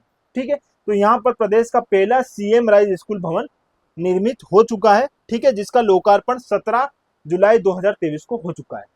याद रखना कब? 17 जुलाई 2023 को। प्रदेश में 370 कितने दोस्तों? 370 सीएम राइज स्कूलों का संचालन प्रारंभ हो चुका है। पिछले वर्ष की तुलना में बच्चों की उपलब्धि में 7% की क्या हुई है? वृद्धि हुई है। याद रखना सीएम राइज स्कूल में बच्चों की उपलब्धि के मामले में भी यदि प्रश्न पूछे तो 7% की यहाँ पर क्या हुई है? वृद्धि हुई है। ठीक है, इंपोर्टेंट है, ये फैक्ट भी आप यहाँ पर याद रखिएगा। फिर बात करते हैं दोस्तों, स्कूली शिक्षा विभाग द्वारा सीएम राइज स्कूलों की संख्या कितनी बताई जा रही है? 274। ये किसके द्वारा बताई जा रही है? स्कूली शिक्षा विभाग द्वारा। कब तक के लिए? 2024 का ये डेटा है, लेटेस्ट है, आप यहाँ पर याद रखना। और जनजाति कार्य विभाग द्वारा संचालित कितने हैं सीएम राइज स्कूल? इनके अनुसार 94। ये भी 2024 तक, ये जनजाति कार्य विभाग द्वारा संचालित है। ठीक है, तो जनजाति कार्य विभाग द्वारा संचालित सीएम राइज स्कूलों की संख्या कितनी है? 94। 2024 तक का डेटा बता रहा हूँ। स्कूली शिक्षा मंत्री कौन है हमारे? उदय प्रताप सिंह। ये भी प्रश्न पूछा जा सकता है, याद रखिएगा। अंतरराष्ट्रीय संस्था T4 एजुकेशन द्वारा घोषित दुनिया के 10 सर्वश्रेष्ठ स्कूलों में प्रदेश के 2 सीएम राइज स्कूल शामिल किए गए हैं। मोस्ट इंपोर्टेंट है ये T4 एजुकेशन जो है क्या है दोस्तों? ये दुनिया भर में अच्छे स्कूलों को क्या करता है? आगे बढ़ावा देता है और उनकी जो है रैंक डिसाइड करता है। तो उसमें इसने 10 सर्वश्रेष्ठ स्कूल चुनता है ये, जिसमें मध्य प्रदेश के कितने? 2 सीएम राइज स्कूलों को शामिल किया गया। अब वो 2 सीएम राइज स्कूल कौन कौन से हैं? आपसे सीधा सीधा पूछेगा। एक है दोस्तों Vinoba Bhave CM rise school, जो कहां पर है? रतलाम में। ठीक है, और इसे किस लिए मिला? इन्हें इनोवेशन कैटेगरी में प्रथम स्थान प्राप्त हुआ है। किसे? Vinoba Bhave CM rise school को इनोवेशन कैटेगरी में प्रथम स्थान प्राप्त हुआ है। यह किस जिले में दोस्तों? ये रतलाम में है। और सीएम राइज मॉडल उच्चतर माध्यमिक स्कूल कहां पर है? झाबुआ में है। इसे सपोर्टिंग हेल्दी लाइन श्रेणी में यह मतलब इस श्रेणी में इसको शामिल किया गया है। याद रखना सीएम राइज मॉडल उच्चतर माध्यमिक स्कूल कहां पर मिलेगा? झाबुआ में। और Vinoba Bhave CM rise school कहां है? रतलाम में। ठीक है, दोनों को 2 स्कूल है जिन्हें जो है इस सर्वश्रेष्ठ श्रेणी में शामिल किया गया है। इंपोर्टेंट है, याद रखना। चलो अब दोस्तों हमारी स्कूली शिक्षा खत्म होती है, हम प्रवेश करते हैं उच्च शिक्षा में। तो स्कूली शिक्षा में जो जो हमारे स्कूल्स थे, जो नए हैं, जो करंट से संबंधित जहाँ से प्रश्न बन सकता है उनसे, और उनके जो प्राथमिक शिक्षा, माध्यमिक शिक्षा, इनके जो हेडक्वार्टर्स, ये सारी बातें हमने देख ली क्योंकि इंपॉर्टेंट है, यहाँ से प्रश्न बनते हैं। अब हम यहाँ पर देखेंगे उच्च शिक्षा। यदि मैं उच्च शिक्षा की बात करूँ तो समाज के उत्थान तथा राष्ट्र के निर्माण में उच्च शिक्षा महत्वपूर्ण भूमिका निभाती है। ये आप जानते हैं दोस्तों। इससे व्यक्ति में ज्ञान और कौशल के साथ साथ आत्मनिर्भर बनने की भी योग्यता आती है। ये तो एक बेसिक सी बात है। अब कुछ आंकड़े यहाँ पर देख लीजिएगा। कुल विश्वविद्यालयों की संख्या 84 है। 2023-24 में प्रवेश छात्र शिक्षा कितनी दोस्तों? यदि मैं यूजी, अंडर ग्रेजुएट और पीजी पोस्ट ग्रेजुएट दोनों की बात करूंगा तो 2023-24 में कितने छात्रों ने प्रवेश लिया है? तो यहाँ पर 5,93,555। याद रखना ये आंकड़ा। निजी और सरकारी कॉलेज में नामांकित छात्र कितने दोस्तों? ओवरऑल देखा जाए तो 17,37,685। आगे बात करूं 23 राज्य सार्वजनिक विश्वविद्यालय है। कितने राज्य में सार्वजनिक विश्वविद्यालय कितने हैं दोस्तों? 23। और 47 राज्य निजी विश्वविद्यालय, मतलब यूनिवर्सिटी निजी कितनी है? 47 है। और गवर्नमेंट की कितनी है? 23 है। ठीक है, 10 राष्ट्रीय महत्व के संस्थान भी है जिसमें आपके बड़े बड़े संस्थान आ जाते हैं। और मध्य प्रदेश में 55 कॉलेजों को पीएम कॉलेज ऑफ एक्सीलेंस का दर्जा दिया गया है। कितने? 55 कॉलेज जो है मध्य प्रदेश में, उनको पीएम कॉलेज ऑफ एक्सीलेंस का दर्जा भी प्रदान किया गया है। ये बात आप यहाँ पर याद रख लेना, इंपॉर्टेंट है। चलो अब कुछ बात करते हैं जहां से प्रश्न बने हैं और बनने की पूरी पूरी संभावनाएं रहती है। ठीक है, आप जानते हो राज्य में कितने केंद्रीय विश्वविद्यालय? 2। एक है हरि सिंह गौर विश्वविद्यालय सागर में, 1946 में इसकी स्थापना की गई थी और 15 जनवरी 2009 को इसे केंद्रीय दर्जा मिला है। ये डेट याद रखना, ये भी डेट याद रखना। कहां पर है ये भी याद रखना। क्या है ये केंद्रीय विश्वविद्यालय है, ये भी बात यहाँ पर याद रखना। आगे इंदिरा गांधी राष्ट्रीय जनजाति विश्वविद्यालय कहाँ पर है? अनूपपुर। अनूपपुर कहाँ पर है दोस्तों? अमरकंटक में। और सॉरी, अनूपपुर में ही ये जो है अमरकंटक, और अमरकंटक में यह स्थित है 2008 में। ठीक है। एक राज्य मुक्त विश्वविद्यालय है भोज विश्वविद्यालय, जिसे आप जानते हो। एक डीम्ड सरकारी विश्वविद्यालय देवी अहिल्या विश्वविद्यालय। कन्या महाविद्यालयों की संख्या कितनी दोस्तों? 54। ये नीचे आता, ये है एक डीम्ड सरकारी विश्वविद्यालय देवी अहिल्या विश्वविद्यालय के अंतर्गत, और एक कन्या विद्यालयों की महाविद्यालयों की संख्या 54। ठीक है। चलो, इंदौर, भोपाल, ग्वालियर, जबलपुर, सागर, उज्जैन एवं सतना, ये जो है 7 ऐसे जिले हैं जहां पर इंक्यूबेशन सेंटर की स्थापना की जा रही है। कहां कहां पर? इंदौर में, भोपाल में, ग्वालियर में, जबलपुर में, सागर में, उज्जैन में और सतना में। ये बात याद रखना, 7 जिले, ये 7 जिलों के जो विश्वविद्यालय हैं उनमें जो है इंक्यूबेशन सेंटर की स्थापना की जाएगी। ये भी आप यहाँ पर फैक्ट है, याद रखिएगा। वर्ष 1973 में मध्य प्रदेश सरकार द्वारा मध्य प्रदेश विश्वविद्यालय अधिनियम पारित किया गया है। इंपोर्टेंट है, 1973 में मध्य प्रदेश विश्वविद्यालय अधिनियम पारित किया गया था। इंपोर्टेंट है, शिक्षा से संबंधित है तो ये प्रश्न भी बन सकता है। यहाँ पर 1973 याद रखना, इंपोर्टेंट डेट है दोस्तों। ठीक है, चलो आगे बात कर लेते हैं थोड़ी। अच्छा, कुछ छूट रहा है यहाँ पर। क्या आप जानते हो, दोस्तों कि जो सागर मेडिकल कॉलेज है इसका नाम हाल ही में चेंज किया जा रहा है, और क्या रखा जा रहा है? Acharya Vidyasagar medical college. ठीक है, क्या नाम रखा जा रहा है दोस्तों? Acharya Vidyasagar medical college. किस कॉलेज का नाम? सागर मेडिकल कॉलेज का नाम। ऐसे प्रश्न सीधे सीधे बनते हैं, आपको ये बात यहाँ पर अच्छे से याद रखनी होगी। चलो आगे बात करते हैं। वर्ष 2009 में विश्वविद्यालय विनियामक आयोग की स्थापना की गई। इसका मुख्यालय कहाँ है? भोपाल में स्थित है। वर्ष 2009 में, याद रखना, विश्वविद्यालय विनियामक आयोग की स्थापना कब की गई थी दोस्तों? 2009 में। और इसका हेडक्वार्टर कहाँ मिलेगा? भोपाल में मिलेगा। राज्य में प्रति कॉलेज औसत नामांकन 666 है, 666 है, जबकि प्रति कॉलेज राष्ट्रीय औसत की बात करेंगे अगर, तो यहाँ पर 646 है। 2024 का डेटा मैं आपको यहाँ पर बता रहा हूँ।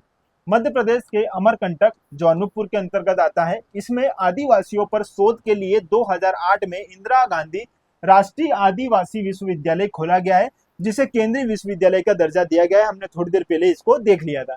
हाल ही में प्रदेश में 3 नए विश्वविद्यालय स्थापित किए गए हैं। देखो, रानी अवंतीबाई लोधी विश्वविद्यालय, ये देखो आगे देखना, रानी अवंतीबाई लोधी विश्वविद्यालय कहां पर खोला जाएगा दोस्तों? स्थापित किया गया है सागर में। क्रांति सूर्य टांटिया भील विश्वविद्यालय कहां मिलेगा? खरगोन में। इंपोर्टेंट है, ये फैक्ट भी याद रखना। और क्रांतिवीर तात्या टोपे विश्वविद्यालय कहाँ है? गुना में। तीनों फैक्ट है, तीनों याद रखिएगा। सीधे सीधे प्रश्न पूछा जाता है कि क्रांति सूर्य टांटिया भील विश्वविद्यालय कहाँ स्थित है? खंडवा, खरगोन, बड़वानी, झाबुआ। आप हो जाओगे कंफ्यूज, आपको याद रखना पड़ेगा खरगोन। इसी प्रकार गुना में जो है क्रांतिवीर तात्या टोपे विश्वविद्यालय खोला गया है, और रानी अवंतीबाई लोधी विश्वविद्यालय कहाँ पर है? सागर में। ये बात याद रखना, इंपोर्टेंट है। आर्थिक समीक्षा 2022-23 के अनुसार मध्य प्रदेश में 2610 कॉलेज और प्रति लाख आबादी पर 29 कॉलेजों के साथ देश में 6th स्थान पर है मध्य प्रदेश। मध्य प्रदेश ओवरऑल अगर कॉलेज और प्रति लाख आबादी के हिसाब से अगर देखोगे तो यहाँ पर 6th स्थान पर हमारा मध्य प्रदेश है। ये फैक्ट भी आप यहाँ पर याद रखना। ठीक है, ये सारी बातें जो है आपके लिए इंपॉर्टेंट है। चलो आगे बात करते हैं दोस्तों। हाल ही में विश्वविद्यालयों के कुलपतियों को कुल गुरु का संबोधन देने का निर्णय लिया गया है। इंपॉर्टेंट है, अब जो है कुलपति जो होते हैं, इन कुलपतियों को हम क्या बोलेंगे? कुल गुरु बोलेंगे। ठीक है, ये बात याद रखना। मध्य प्रदेश के प्रोफेसर विशाल राय एवं प्रोफेसर आर महालक्ष्मी को रसायन एवं जैविक विज्ञान के क्षेत्र में अभूतपूर्व योगदान देने के लिए प्रतिष्ठित राष्ट्रीय विज्ञान पुरस्कार 2024 तथा विज्ञान युवा शांति स्वरूप भटनागर पुरस्कार से सम्मानित किया गया है। किसे दोस्तों? यहाँ पर प्रोफेसर विशाल राय एवं प्रोफेसर आर महालक्ष्मी को। किस क्षेत्र में? रसायन एवं जैविक विज्ञान के क्षेत्र में। याद रखना, फैक्ट इंपोर्टेंट है। 2024 का पुरस्कार बता रहा हूँ, राष्ट्रीय विज्ञान पुरस्कार 2024 और विज्ञान युवा शांति स्वरूप भटनागर पुरस्कार 2024। दोनों पुरस्कार इंपोर्टेंट भी है और ये शिक्षा के क्षेत्र में दिए जाते हैं। और किनको मिला है? तो यहाँ पर प्रोफेसर विशाल राय को मिला है और यहाँ पर प्रोफेसर आर महालक्ष्मी को मिला है। किस क्षेत्र में? रसायन एवं जैविक विज्ञान के क्षेत्र में। इंपोर्टेंट है, याद रखना। मध्य प्रदेश का एकमात्र दंत चिकित्सा महाविद्यालय कहाँ है? इंदौर में, आप जानते हो। कैंसर चिकित्सा महाविद्यालय अनुसंधान केंद्र भी कहाँ मिलेगा? इंदौर में। प्रदेश का पहला बालिका शारीरिक प्रशिक्षण कॉलेज जो है शिवपुरी में मिलेगा। और देश का पहला आतंकवाद रोधी प्रशिक्षण स्कूल कहाँ मिलेगा दोस्तों? भोपाल में मिलेगा। ये बात भी आप यहाँ पर याद रखना। भेल द्वारा संचालित जवाहरलाल नेहरू स्कूल ISO 9001-2000 प्रमाण पत्र पाने वाला देश का प्रथम स्कूल है। कौन सा दोस्तों? जवाहरलाल नेहरू स्कूल। किसके द्वारा संचालित है? भेल द्वारा संचालित है। ये फैक्ट भी इंपॉर्टेंट है, ये फैक्ट भी आप यहाँ पर याद रखिएगा। आगे, देवी अहिल्या विश्वविद्यालय वोकेशनल डिग्री देने वाला मध्य प्रदेश का प्रथम विश्वविद्यालय बन गया है। कौन सा? DAVV जो है दोस्तों, यह वोकेशनल डिग्री देगा आप, और यह मध्य प्रदेश का ऐसा पहला क्या है? विश्वविद्यालय। दूरसंचार अभियांत्रिकी सैनिक कॉलेज कहाँ पर है? महू में है। भारत की प्रथम डिजाइन यूनिवर्सिटी का प्रारंभ कहाँ पर होगा? उज्जैन में होगा। देश का एकमात्र शहर जहां IIM एवं IIT दोनों, मैनेजमेंट की भी बात करो और टेक्नोलॉजी की भी बात करो, आगे इन दोनों को अच्छे से समझेंगे। कहाँ पर दोस्तों? इंदौर में है। ठीक है, याद है आपको, सारी बातें आप जानते हो। प्रथम निजी IT पार्क स्थापित किया जाएगा कहाँ पर? रायसेन जिले के मंडीदीप में। यहाँ पर पहला जो है निजी IT पार्क स्थापित किया जाएगा। निजी की बात कर रहा है दोस्तों, ठीक है। अगला, राज्य कैंसर संस्थान कहाँ मिलेगा? जबलपुर में। प्रदेश का पहला सहकारिता विश्वविद्यालय भोपाल और इंदौर में क्या है? प्रस्तावित है। ठीक है। देश का प्रथम विश्वविद्यालय जिसने ईस्टर्न मिशिगन विश्वविद्यालय, जो कहाँ स्थित है? अमेरिका में, उसके साथ अध्ययन, अध्यापन, अनुसंधान संबंधित परस्पर सहमति पर हस्ताक्षर दिए हैं, तो वो है हमारा DAVV। DAVV का जो हमारी यूनिवर्सिटी कहाँ है?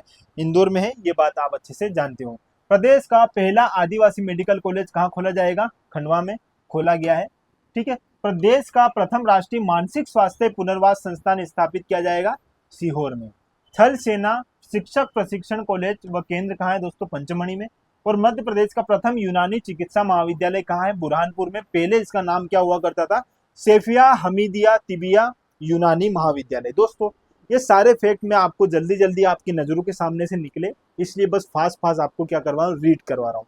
इसमें बताने जैसा कुछ भी नहीं है, ना कुछ समझाने जैसा है। बस आपको एक बार आपकी नजरों के सामने से सारी चीजें निकल दी जाए और आपको सारी चीजें अच्छे से क्या रहे? याद रहे। बस इसी इंटेंशन से मैं आपको जल्दी जल्दी सारी चीजें यहाँ पर बता रहा हूँ। ठीक है। चलो, मध्य प्रदेश के प्रमुख विश्वविद्यालय हमेशा याद रखना, प्रश्न बना है, प्रश्न बनेगा भी सही आगे। ठीक है। और प्रश्न कैसे बनता है कि जैसे पूछा जाता है कि रानी दुर्गावती विश्वविद्यालय कहाँ स्थित है, तो आपको बताना होगा दोस्तों जबलपुर। ठीक है। और फिर आपसे पूछ ले कब इसकी स्थापना हुई, तो ये 12 जून 1956 को। ठीक है। इसी प्रकार से आपको ये सारी चीजें याद रखनी है। मैं एक बार फिर से आपको जल्दी जल्दी सारी बातें एक बार बता देता हूँ। सबसे पहले बात करते हैं डॉक्टर हरि सिंह गौर विश्वविद्यालय, सागर में स्थित है। 1946 में इसकी स्थापना की गई थी, 18 जुलाई 1946 को। रानी दुर्गावती के बारे में बात हमने कर ली है। विक्रम विश्वविद्यालय उज्जैन में स्थित है, 1 मार्च 1957 को स्थापित किया गया। रानी लक्ष्मीबाई फिजिकल विश्वविद्यालय दोस्तों ग्वालियर में है, और यह अगस्त 1957 में स्थापित किया गया है। ठीक है। जीवाजी राव विश्वविद्यालय ग्वालियर में स्थित है, और 2 मई 1964 को इसे स्थापित किया गया था। देवी अहिल्याबाई विश्वविद्यालय कहाँ स्थित है दोस्तों? इंदौर में स्थित है, और 1964 में इसे स्थापित किया गया था। ठीक है। बरकतुल्ला विश्वविद्यालय भोपाल में है, और 1970 में इसे स्थापित किया गया था। इंदिरा गांधी राष्ट्रीय आदिवासी विश्वविद्यालय अमरकंटक अनूपपुर में है, और यह जुलाई 2008 में स्थापित किया गया है। ये बात आप यहाँ पर याद रखना। अवधेश प्रताप सिंह विश्वविद्यालय रीवा में स्थित है दोस्तों, 20 जुलाई 1968 में इसे स्थापित किया गया था। अटल बिहारी वाजपेयी हिंदी विश्वविद्यालय भोपाल में स्थित है, और यह 2011 में स्थापित किया गया है। सांची बौद्ध विश्वविद्यालय इंपोर्टेंट है, सांची में दोस्तों रायसेन, और यहाँ पर 21 सितंबर 2012 को इसे स्थापित किया गया था। कई बार पूछा गया है कि सांची बौद्ध विश्वविद्यालय की स्थापना कब की गई थी दोस्तों? 2012, पूरी डेट है 21 सितंबर 2012। आगे बात करते हैं, जवाहरलाल नेहरू कृषि विश्वविद्यालय जबलपुर में स्थित है, और यह 2 अक्टूबर 1964 में स्थापित किया गया था। राजमाता विजया राजे सिंधिया कृषि विश्वविद्यालय ग्वालियर में स्थित है, 19 अगस्त 2008 को इसे स्थापित किया गया था। ठीक है। माखनलाल चतुर्वेदी राष्ट्रीय पत्रकारिता विश्वविद्यालय भोपाल में स्थित है, 1990 में इसे स्थापित किया गया है, इंपोर्टेंट है। महर्षि पाणिनि कृषि विश्वविद्यालय संस्कृत विश्वविद्यालय उज्जैन में स्थित है, 2008। ठीक है। और महर्षि महेश योगी वैदिक विश्वविद्यालय दोस्तों कटनी में मिलेगा। कई जगह जबलपुर लिखा हुआ रहेगा, आपको कटनी याद रखना पड़ेगा, और यह जो है 1995 में स्थापित किया गया है। ठीक है। इंपोर्टेंट है ये सारे फैक्ट। धर्मशास्त्र नेशनल लॉ विश्वविद्यालय, ऐसे प्रश्न पूछे जाते हैं। यह जबलपुर में स्थित है, 2018 में स्थापित किया गया है। फिर पंडित कुंजीलाल दुबे राष्ट्रीय संसदीय विद्यापीठ कहाँ मिलेगी दोस्तों? भोपाल में, 24 अप्रैल 1998 1998 में इसको स्थापित किया गया था। नानाजी देशमुख पशु चिकित्सा विज्ञान विश्वविद्यालय जबलपुर में, और इसे 2009 में स्थापित किया गया था।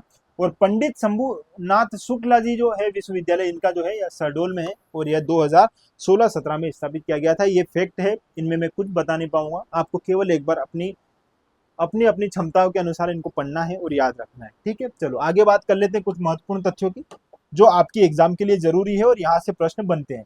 देखो, मध्य प्रदेश उच्च शिक्षा अनुदान आयोग भोपाल में इसकी स्थापना हुई है 1973 में। इसी तरह भारतीय पर्यटन एवं यात्रा प्रबंधन संस्थान IITM, याद रखना दोस्तों, यह ग्वालियर में है और 1983 में इसकी स्थापना हुई है, याद रखना, ये इंपोर्टेंट फैक्ट है। कुछ निजी विश्वविद्यालय जो है जिनको 2007 के अधिनियम के तहत स्थापित किया गया है, इनमें आपको ये याद रखना है कि ये इनका स्थान कहाँ पर, ये कहाँ पर स्थित है। जैसे स्वामी विवेकानंद विश्वविद्यालय पूछा जाएगा तो कहाँ पर है, सागर में। जैसे जेपी यूनिवर्सिटी इंजीनियरिंग एवं टेक्नोलॉजी कहाँ मिलेगा, राघोगढ़, और राघोगढ़ कहाँ है दोस्तों, गुना में है। डॉक्टर सर्वपल्ली राधाकृष्णन विश्वविद्यालय भोपाल में स्थित है। मालवांचल विश्वविद्यालय इंदौर में स्थित है। सरदार पटेल विश्वविद्यालय बालाघाट में स्थित है। और डॉक्टर सीवी रमन विश्वविद्यालय जो है ये कहाँ मिलेगा, खंडवा में मिलेगा। ये एक अधिनियम है जो 2007 में आया था, उसी के तहत जो है इन निजी विश्वविद्यालयों की स्थापना की गई है। ये फैक्ट भी आप यहाँ पर देख लीजिएगा। ठीक है, डॉक्टर हरि सिंह गौर केंद्रीय विश्वविद्यालय, इसके बारे में अच्छे से चर्चा कर लेते हैं। 18 जुलाई 1946 को इसकी स्थापना की गई थी, कहाँ पर, सागर में, और इसका पूर्व नाम था सागर विश्वविद्यालय।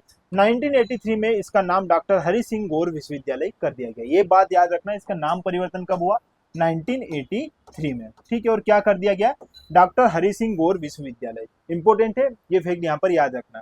15 जनवरी 2009 को इसे केंद्रीय विश्वविद्यालय का दर्जा दिया गया। कब दिया गया दोस्तों, 2009 में, 15 जनवरी 2009 को इसे केंद्रीय विश्वविद्यालय का दर्जा दिया गया है। ये हमारा पहला केंद्रीय विश्वविद्यालय हो गया था। ठीक है, चलो आगे बात करना है अटल बिहारी वाजपेयी हिंदी विश्वविद्यालय की। तो अटल बिहारी वाजपेयी विश्वविद्यालय जो है इसकी स्थापना हुई थी दोस्तों 19 दिसंबर 2011 को। कब हुई, 19 दिसंबर 2011 को, और यह मध्य प्रदेश अधिनियम क्रमांक 34 के अंतर्गत हुआ था। ठीक है, और यह अधिनियम 21 दिसंबर 2011 से क्या हुआ, प्रभावशाली हुआ है। इसकी स्थापना जो हुई है और इसका स्थान क्या है दोस्तों, भोपाल है, और इसके अंतर्गत हिंदी भाषा का अध्यापन व प्रशिक्षण प्रदान किया जाता है। किसके द्वारा, अटल बिहारी वाजपेयी हिंदी विश्वविद्यालय द्वारा। आगे बात करते हैं भोज विश्वविद्यालय, इंपोर्टेंट है दोस्तों, इसकी स्थापना हुई थी 1 अक्टूबर 1992, मतलब 1992 में जो है इसकी स्थापना हुई, और किसके तहत हुई थी, मध्य प्रदेश विश्वविद्यालय अधिनियम 1991 के तहत। ठीक है, इसका स्थान कहाँ है,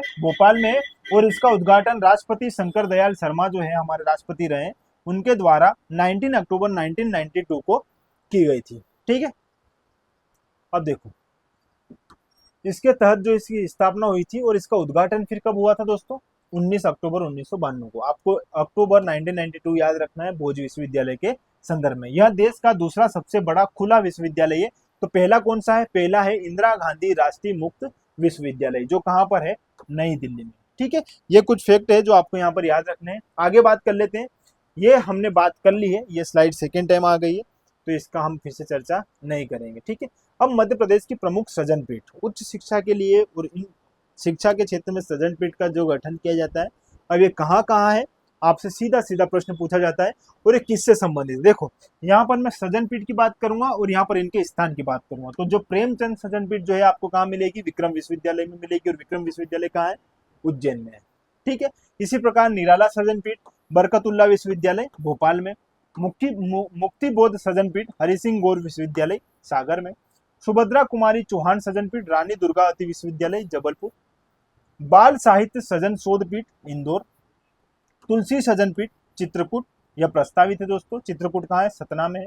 परशुराम सृजन पीठ जानापाव मऊ, और ये मऊ में क्या है दोस्तों, प्रस्तावित है। ठीक है, ये कुछ सृजन पीठ है जो इंपोर्टेंट है, जो आपको यहाँ पर याद रखनी है, बिल्कुल कंफ्यूजन नहीं होना चाहिए, सीधे सीधे यहाँ से प्रश्न बनते हैं। आदि शंकराचार्य सृजन पीठ जो है ये ओमकारेश्वर खंडवा में जो है दोस्तों प्रस्तावित है, याद रखना। महादेवी वर्मा पीठ यह अटल बिहारी वाजपेयी हिंदी विश्वविद्यालय के अंतर्गत आती है, और कहाँ पर है, ये भोपाल में है। गांधी शोध पीठ जो है दोस्तों ये देवी अहिल्या विश्वविद्यालय के अंतर्गत आएगी, और कहाँ पर है, इंदौर में है। सीधी सीधी यहाँ से आपसे सीधे सीधे प्रश्न बनते हैं, मैच द कॉलम में पूछ लेगा निम्नलिखित में से कौन सा सुमेलित नहीं है, सारे दे रखे होंगे, बस आपको अच्छे से याद करने पड़ेंगे। ठीक है, ये बात आप यहाँ पर याद रखना। पंडित शंभुनाथ शुक्ला विश्वविद्यालय यह कहाँ है दोस्तों, शहडोल में है। पहली बात तो आप यहाँ पर ये याद रखना, शहडोल में आपको सारे पता होंगे, इसकी जानकारी कम होगी कि शंभुनाथ शुक्ला विश्वविद्यालय कहाँ पर है, शहडोल में है और इसकी स्थापना हुई थी 1 जून 2017 को। फिर बात कर लेते हैं दोस्तों महात्मा गांधी ग्रामोदय विश्वविद्यालय, यह चित्रकूट में है। कहाँ पर? सतना में। और इसकी स्थापना हुई थी 12 फरवरी 1991 को। ये फैक्ट भी इंपॉर्टेंट है, ये भी बात आप यहाँ पर अच्छे से याद रख लेना। अब कुछ कृषि विश्वविद्यालय है और इसके अंतर्गत जो महाविद्यालय आते हैं उनकी हम बात कर लेते हैं। इंपॉर्टेंट नहीं है, बस आप यहाँ पर एक बार देख लीजिएगा, आपके लिए इंपॉर्टेंट सिर्फ इतनी सी बातें हैं। ये बात इंपॉर्टेंट इतनी ज्यादा नहीं है, आप याद रखना। जवाहरलाल नेहरू कृषि विश्वविद्यालय कहाँ पर है? तो यह जबलपुर में है और इसकी स्थापना हुई थी 2 अक्टूबर 1964 को। ये बात याद रखना। और इसके अंतर्गत जो है निम्न महाविद्यालय आते हैं। ये कॉलेज जो है ये कृषि से संबंधित महाविद्यालय है, इनको देख लीजिए। एक है जबलपुर में, एक रीवा में है, टीकमगढ़ में है, विदिशा में है, बालाघाट में है, नर्मदापुरम में है, जबलपुर में है। 2 बार हो गया, ठीक है। अच्छा, अलग है ये कृषि अभियांत्रिकी। देखो इंपोर्टेंट ये है, आपसे प्रश्न क्या बनेगा? कृषि अभियांत्रिकी महाविद्यालय कहाँ स्थित है? आपको याद रखना पड़ेगा ये कहाँ है दोस्तों? जबलपुर में। ये यहाँ आप सितारे लगा सकते हो, ये प्रश्न पूछा जाता है, ठीक है। फिर आपसे ये भी पूछा जाएगा उद्यानिकी वोकेशनल शिक्षण संस्थान कहाँ पर है? तो ये गड़ाकोटा है और गड़ाकोटा कहाँ पर है दोस्तों? सागर में, ठीक है। उद्यानिकी वोकेशनल शिक्षण संस्थान, ठीक है। ये 2 फैक्ट आप यहाँ पर याद रखना और ये ऊपर की जानकारी भी आपको यहाँ पर याद रखनी होगी, ठीक है। बाकी इसमें रुकने जैसा और बताने जैसा कुछ है नहीं। अगला दोस्तों, राजमाता विजया राजे सिंधिया कृषि विश्वविद्यालय कहाँ है दोस्तों? ग्वालियर में है। ये बात भी आप यहाँ पर याद रखना, कृषि विश्वविद्यालय है ये भी, ठीक है। इसके अंतर्गत जो है कितने 5 कॉलेज आते हैं। एक तो ये उद्यानिकी महाविद्यालय जो आपने पढ़ा है हमेशा मंदसौर में, और सीधा सीधा पूछा जाता है मध्य प्रदेश का एकमात्र उद्यानिकी महाविद्यालय कहाँ पर है? तो मंदसौर में है, ठीक है। बाकी ये कृषि विद्यालय है महाविद्यालय, जैसे इंदौर में है, ग्वालियर में है, RAK कृषि महाविद्यालय सीहोर में है और एक खंडवा में है, ठीक है। बाकी 5वां जो है ये मंदसौर में है, क्योंकि उद्यानिकी भी किससे संबंधित है? कृषि से संबंधित है, ठीक है। तो यह जो है राजमाता विजया राजे कृषि विश्वविद्यालय के अंतर्गत आता है, ठीक है। और ये मंदसौर में स्थित है, ये बात इंपॉर्टेंट है, ये बात आप यहाँ पर याद रखना।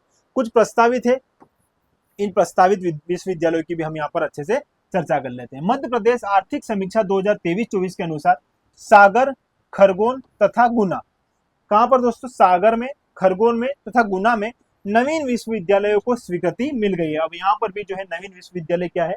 ओपन हो जाएंगे। और आगे हम देखते हैं दोस्तों, शासकीय होलकर विज्ञान महाविद्यालय इंदौर जो है इसको उच्चतम सीजीपीए का full form cumulative grade point average जो है 3.70 के साथ A++ ग्रेड प्राप्त हुआ है। किसे? शासकीय होलकर विज्ञान महाविद्यालय को, ठीक है। ये याद रखना। मध्य प्रदेश के जीवाजी विश्वविद्यालय में प्रदेश की पहली भवभूति संस्कृत पीठ बनाई जा रही है। तो भवभूति सृजन पीठ जो है पहली कहाँ पर स्थापित की जा रही है? जीवाजी विश्वविद्यालय में, ठीक है। चलो आगे, रीवा में रामानुजाचार्य संस्कृत विश्वविद्यालय की स्थापना की जाएगी। इंपॉर्टेंट है, याद रखना। रामानुजाचार्य संस्कृत विश्वविद्यालय की स्थापना कहाँ की जा रही है? रीवा में की जा रही है। इंपॉर्टेंट है, ये बात आप यहाँ पर अच्छे से याद रखना। धार में PM एक्सीलेंस कॉलेज खोलने की भी घोषणा की गई है। तो ये कुछ क्या है दोस्तों? प्रस्तावित चीजें हैं, जिसमें आपको ये नाम याद रखना होगा, रामानुजाचार्य संस्कृत विश्वविद्यालय। कहाँ खोला जाएगा? रीवा में खोला जाएगा। ऐसे प्रश्न सीधे सीधे पूछे जाते हैं और सीधे सीधे आपको ये आंसर इनका देना रहेगा, ठीक है। मध्य प्रदेश में तकनीकी शिक्षा, हमने दोस्तों स्कूली शिक्षा देख ली, उच्च शिक्षा देख ली, अब हम तकनीकी शिक्षा देख लेंगे और इसके बाद हम चिकित्सा शिक्षा देख लेंगे। तो पूरा हमारा टॉपिक जो है आज का ये कंप्लीट हो जाएगा। क्लास थोड़ी सी लंबी चल रही है, जल्दी जल्दी बताने की कोशिश कर रहा हूँ, क्योंकि ढेरों फैक्ट हैं और सारे फैक्ट इंपॉर्टेंट भी है दोस्तों, सारे फैक्ट इंपॉर्टेंट है। आप अच्छे से इत्मीनान से देखिए, बस आपकी नजरों के सामने से निकलते जाएंगे, आप समझते जाओगे। समझाने जैसा कुछ भी नहीं है, फैक्ट है, बस हमें इनको अच्छे से देखना होगा। मध्य प्रदेश में तकनीकी शिक्षा, अगर मैं तकनीकी शिक्षा की बात करूं तो कॉलेज और 6 पॉलिटेक्निक में तकनीकी पाठ्यक्रमों में हिंदी माध्यम की शुरुआत की गई है, ठीक है। ग्लोबल स्किल पार्क तकनीकी प्रशिक्षण संस्थान के रूप में जुलाई 2019 में भोपाल के गोविंदपुर औद्योगिक क्षेत्र में स्थापित किया गया। क्या दोस्तों? ग्लोबल स्किल पार्क तकनीकी प्रशिक्षण संस्थान। तो ग्लोबल स्किल पार्क तकनीकी प्रशिक्षण संस्थान के कहाँ स्थापित किया गया दोस्तों? यह कहाँ पर? गोविंदपुरा में। गोविंदपुरा कहाँ पर दोस्तों? भोपाल में स्थित है। किसके सहयोग से? ADB और वह सिंगापुर, एशियन डेवलपमेंट बैंक और सिंगापुर, इन दोनों के सहयोग से जो है इस ग्लोबल स्किल पार्क की स्थापना की गई है, ठीक है। कहाँ पर? गोविंदपुरा में। और गोविंदपुरा कहाँ पर है दोस्तों? भोपाल में, ठीक है। मध्य प्रदेश का देवास जिला प्रथम जिला है जहां राष्ट्रीय शिक्षा नीति के अंतर्गत कंप्यूटर प्रोग्रामिंग का प्रशिक्षण दिया जा रहा है, ठीक है। तो यह जो है हमारी राष्ट्रीय शिक्षा नीति जो है, इसके अंतर्गत जो कंप्यूटर प्रोग्रामिंग का जो है प्रशिक्षण जो है कौन दे रहा है? मध्य प्रदेश का देवास जिला, ठीक है। और यह एकमात्र ऐसा जिला है हमारे राज्य का, ठीक है। आगे बात करते हैं, देश का पहला शोध आधारित IIT सैटेलाइट कैंपस कहाँ स्थापित किया जाएगा दोस्तों? उज्जैन में, ठीक है। तो ये है शोध आधारित IIT सैटेलाइट कैंपस, ठीक है। आगे बात करते हैं, IIT इंदौर का डीप टेक रिसर्च एवं डिस्कवरी कैंपस DRDC जल्द ही उज्जैन में शुरू होने जा रहा है, ठीक है। ये याद रखना, ये कुछ फैक्ट है जो आपको देखने पड़ेंगे। राजा रमन्ना उन्नत प्रौद्योगिकी केंद्र कहाँ है दोस्तों? इंदौर में प्रकाश विज्ञान संग्रहालय का निर्माण किया गया। देखो, RR केट आप जानते हो, राजा रमन्ना उन्नत प्रौद्योगिकी केंद्र कहाँ है? इंदौर में। तो यहाँ पर प्रकाश विज्ञान संग्रहालय का निर्माण किया गया है, ठीक है। आगे बात करते हैं, स्कूल में कृत्रिम बुद्धिमत्ता विषय पढ़ाने वाला भारत का पहला राज्य क्या कौन है दोस्तों? मध्य प्रदेश, ठीक है। आर्टिफिशियल इंटेलिजेंस की बात कर रहा है। सिंगरौली में SCL तथा NTPC के सहयोग से माइनिंग इंजीनियरिंग महाविद्यालय की स्थापना की जा रही है। आपसे पूछा जाएगा माइनिंग इंजीनियरिंग महाविद्यालय की स्थापना कहाँ की जा रही है दोस्तों? सिंगरौली में, ठीक है। किसके सहयोग से? SCL तथा NTPC के सहयोग से। तकनीकी शिक्षा हेतु कौशल विकास और रोजगार विभाग नोडल विभाग के रूप में क्या करता है? कार्य करता है। ये बात आप जानते हो। राज्य में 2022-23 तक 1300 तकनीकी शैक्षणिक संस्थान स्थित है तथा 1020 औद्योगिक प्रशिक्षण संस्थान स्थित है। ITI कितने दोस्तों यहाँ पर? 1020, ठीक है। और 1300 तकनीकी शैक्षणिक संस्थान है, ठीक है। फैक्ट है, ज्यादा इंपॉर्टेंट नहीं है। Madhav institute of technology and science कहाँ स्थित है दोस्तों? ग्वालियर में स्थित है। और यह प्रदेश का पहला ड्रोन स्कूल यहाँ पर शुरू किया गया है। ये इंपॉर्टेंट है, यहाँ पर ये फैक्ट याद रखना। Madhav institute of technology and science कहाँ स्थित है? ग्वालियर में। और यह प्रदेश का पहला ड्रोन स्कूल शुरू किया गया है। कहाँ पर दोस्तों? Madhav institute of technology and science में, ठीक है। कहाँ स्थित है? ग्वालियर में स्थित है। इंपॉर्टेंट है, ये फैक्ट याद रखना। देश में शोध आधारित प्रथम IIT सैटेलाइट परिसर की स्थापना कहाँ की जा रही है? उज्जैन में की जा रही है। शोध आधारित पहला जो है IIT सैटेलाइट परिसर कहाँ स्थापित किया जा रहा है? उज्जैन में स्थापित किया जा रहा है। इंपॉर्टेंट है, ये फैक्ट याद रखना, ठीक है। नॉलेज और लाइफ साइंस कॉरिडोर, एक ये चलन अभी आया था जो मध्य प्रदेश के 5 शहरों को इसमें शामिल किया गया है। और इसके अंतर्गत रिसर्च, स्किल डेवलपमेंट और इंडस्ट्री के नए केंद्र जो है यहाँ पर शुरू किए जाएंगे। और 5 जिले कौन कौन से हैं? इंदौर है, उज्जैन है, भोपाल है, देवास है और मालनपुर। मालनपुर भिंड में आता है, ठीक है। तो इन 5 जिलों में जो है इसे शुरू किया जा रहा है, ठीक है, नॉलेज और लाइफ साइंस कॉरिडोर को, ठीक है। और यहाँ पर जो है ये 5 शहर है, याद रखना। इसमें क्या क्या किया जाएगा? रिसर्च, स्किल डेवलपमेंट और इंडस्ट्री के नए सेंटर्स यहाँ पर स्थापित किए जाएंगे, ठीक है। चलो याद रखना ये बात भी। अब कुछ महाविद्यालय देख लेते हैं, तकनीकी महाविद्यालय, और वो कहाँ स्थित है ये बात, क्योंकि यहाँ से प्रश्न सीधे सीधे बनते हैं। देखो दोस्तों, सम्राट अशोक टेक्नोलॉजी इंस्टीट्यूट SATI कहाँ स्थित है? विदिशा में। GSITS आप जानते हो, GSITS हमारे इंदौर में स्थित है, लेकिन इसका नाम पढ़ने जाओगे तो आपको पता चलेगा कि गोविंद राम सेकसरिया। यदि आपसे प्रश्न पूछ लिया गोविंद राम सेकसरिया महाविद्यालय कहाँ स्थित है, तो आप नहीं बता पाओगे, क्योंकि आपको GSITS के नाम से आप इसको जानते हो, ठीक है। कहाँ स्थित है? इंदौर में स्थित है। इंदिरा गांधी इंजीनियरिंग कॉलेज कहाँ स्थित है दोस्तों? सागर में स्थित है। Madhav institute of technology and science कहाँ स्थित है? ग्वालियर में स्थित है। अटल बिहारी वाजपेयी भारतीय सूचना प्रौद्योगिकी एवं प्रबंधन संस्थान कहाँ है? ग्वालियर में है। 1997 में इसे स्थापित किया गया था।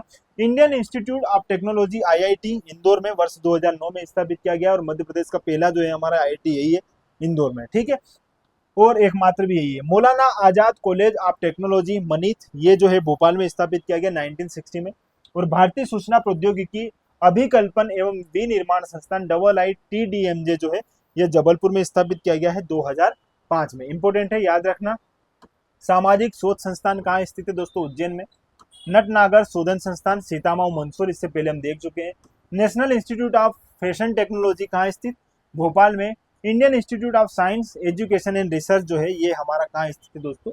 भोपाल में स्थित है। सारे फैक्ट आपको पता है, नहीं भी है तो आपको यहाँ पर ध्यान रखना पड़ेगा। अगला जो है हमारी शिक्षा है दोस्तों, चिकित्सीय शिक्षा। जल्दी जल्दी चिकित्सीय शिक्षा को भी देखते हैं और फिर हमारे क्लास को हम क्या देंगे? विराम देंगे। इसमें हमने सारे फैक्ट लगभग अभी तक स्कूली शिक्षा, तकनीकी शिक्षा और उच्च शिक्षा तीनों के हमने यहाँ पर अच्छे से देख लिए। अब चिकित्सीय शिक्षा के यहाँ पर अच्छे से हम सारे आयाम कवर कर लेते हैं। राज्य के नागरिकों के बेहतर स्वास्थ्य व जीवन शैली में सुधार करने हेतु मध्य प्रदेश में वर्ष 1981 में लोक स्वास्थ्य एवं परिवार कल्याण विभाग के अंतर्गत चिकित्सीय शिक्षा की स्थापना की गई थी। तो राज्य में चिकित्सीय शिक्षा की स्थापना कब हुई थी दोस्तों? 1981 में। ठीक है। और वर्तमान में राज्य में 14 सरकारी चिकित्सा महाविद्यालय, 12 निजी चिकित्सा महाविद्यालय, एक सरकारी डेंटल कॉलेज जो इंदौर में स्थित है, 14 निजी डेंटल कॉलेज, ठीक है, और 39 सरकारी नर्सिंग कॉलेज, 485 निजी नर्सिंग कॉलेज और 19 सरकारी जीएनएम कॉलेज, 22 सरकारी एएनएम कॉलेज और 75 निजी एएनएम कॉलेज सहित शैक्षणिक संस्थान स्थापित है, जो आपके लिए इतना ज्यादा इंपॉर्टेंट नहीं है। इस पे आप, ये नवीनतम आंकड़े हैं, आपको इतना ज्यादा इसमें ध्यान देने की जरूरत नहीं है। आप थोड़ा सा देख लो जिस पर हम बात करते हैं। सीधे सीधे आपसे पूछा जाएगा कि कौन सा महाविद्यालय कहाँ स्थित है, स्थापना कब हुई, ये छोटी छोटी चीजें आप देख लेना।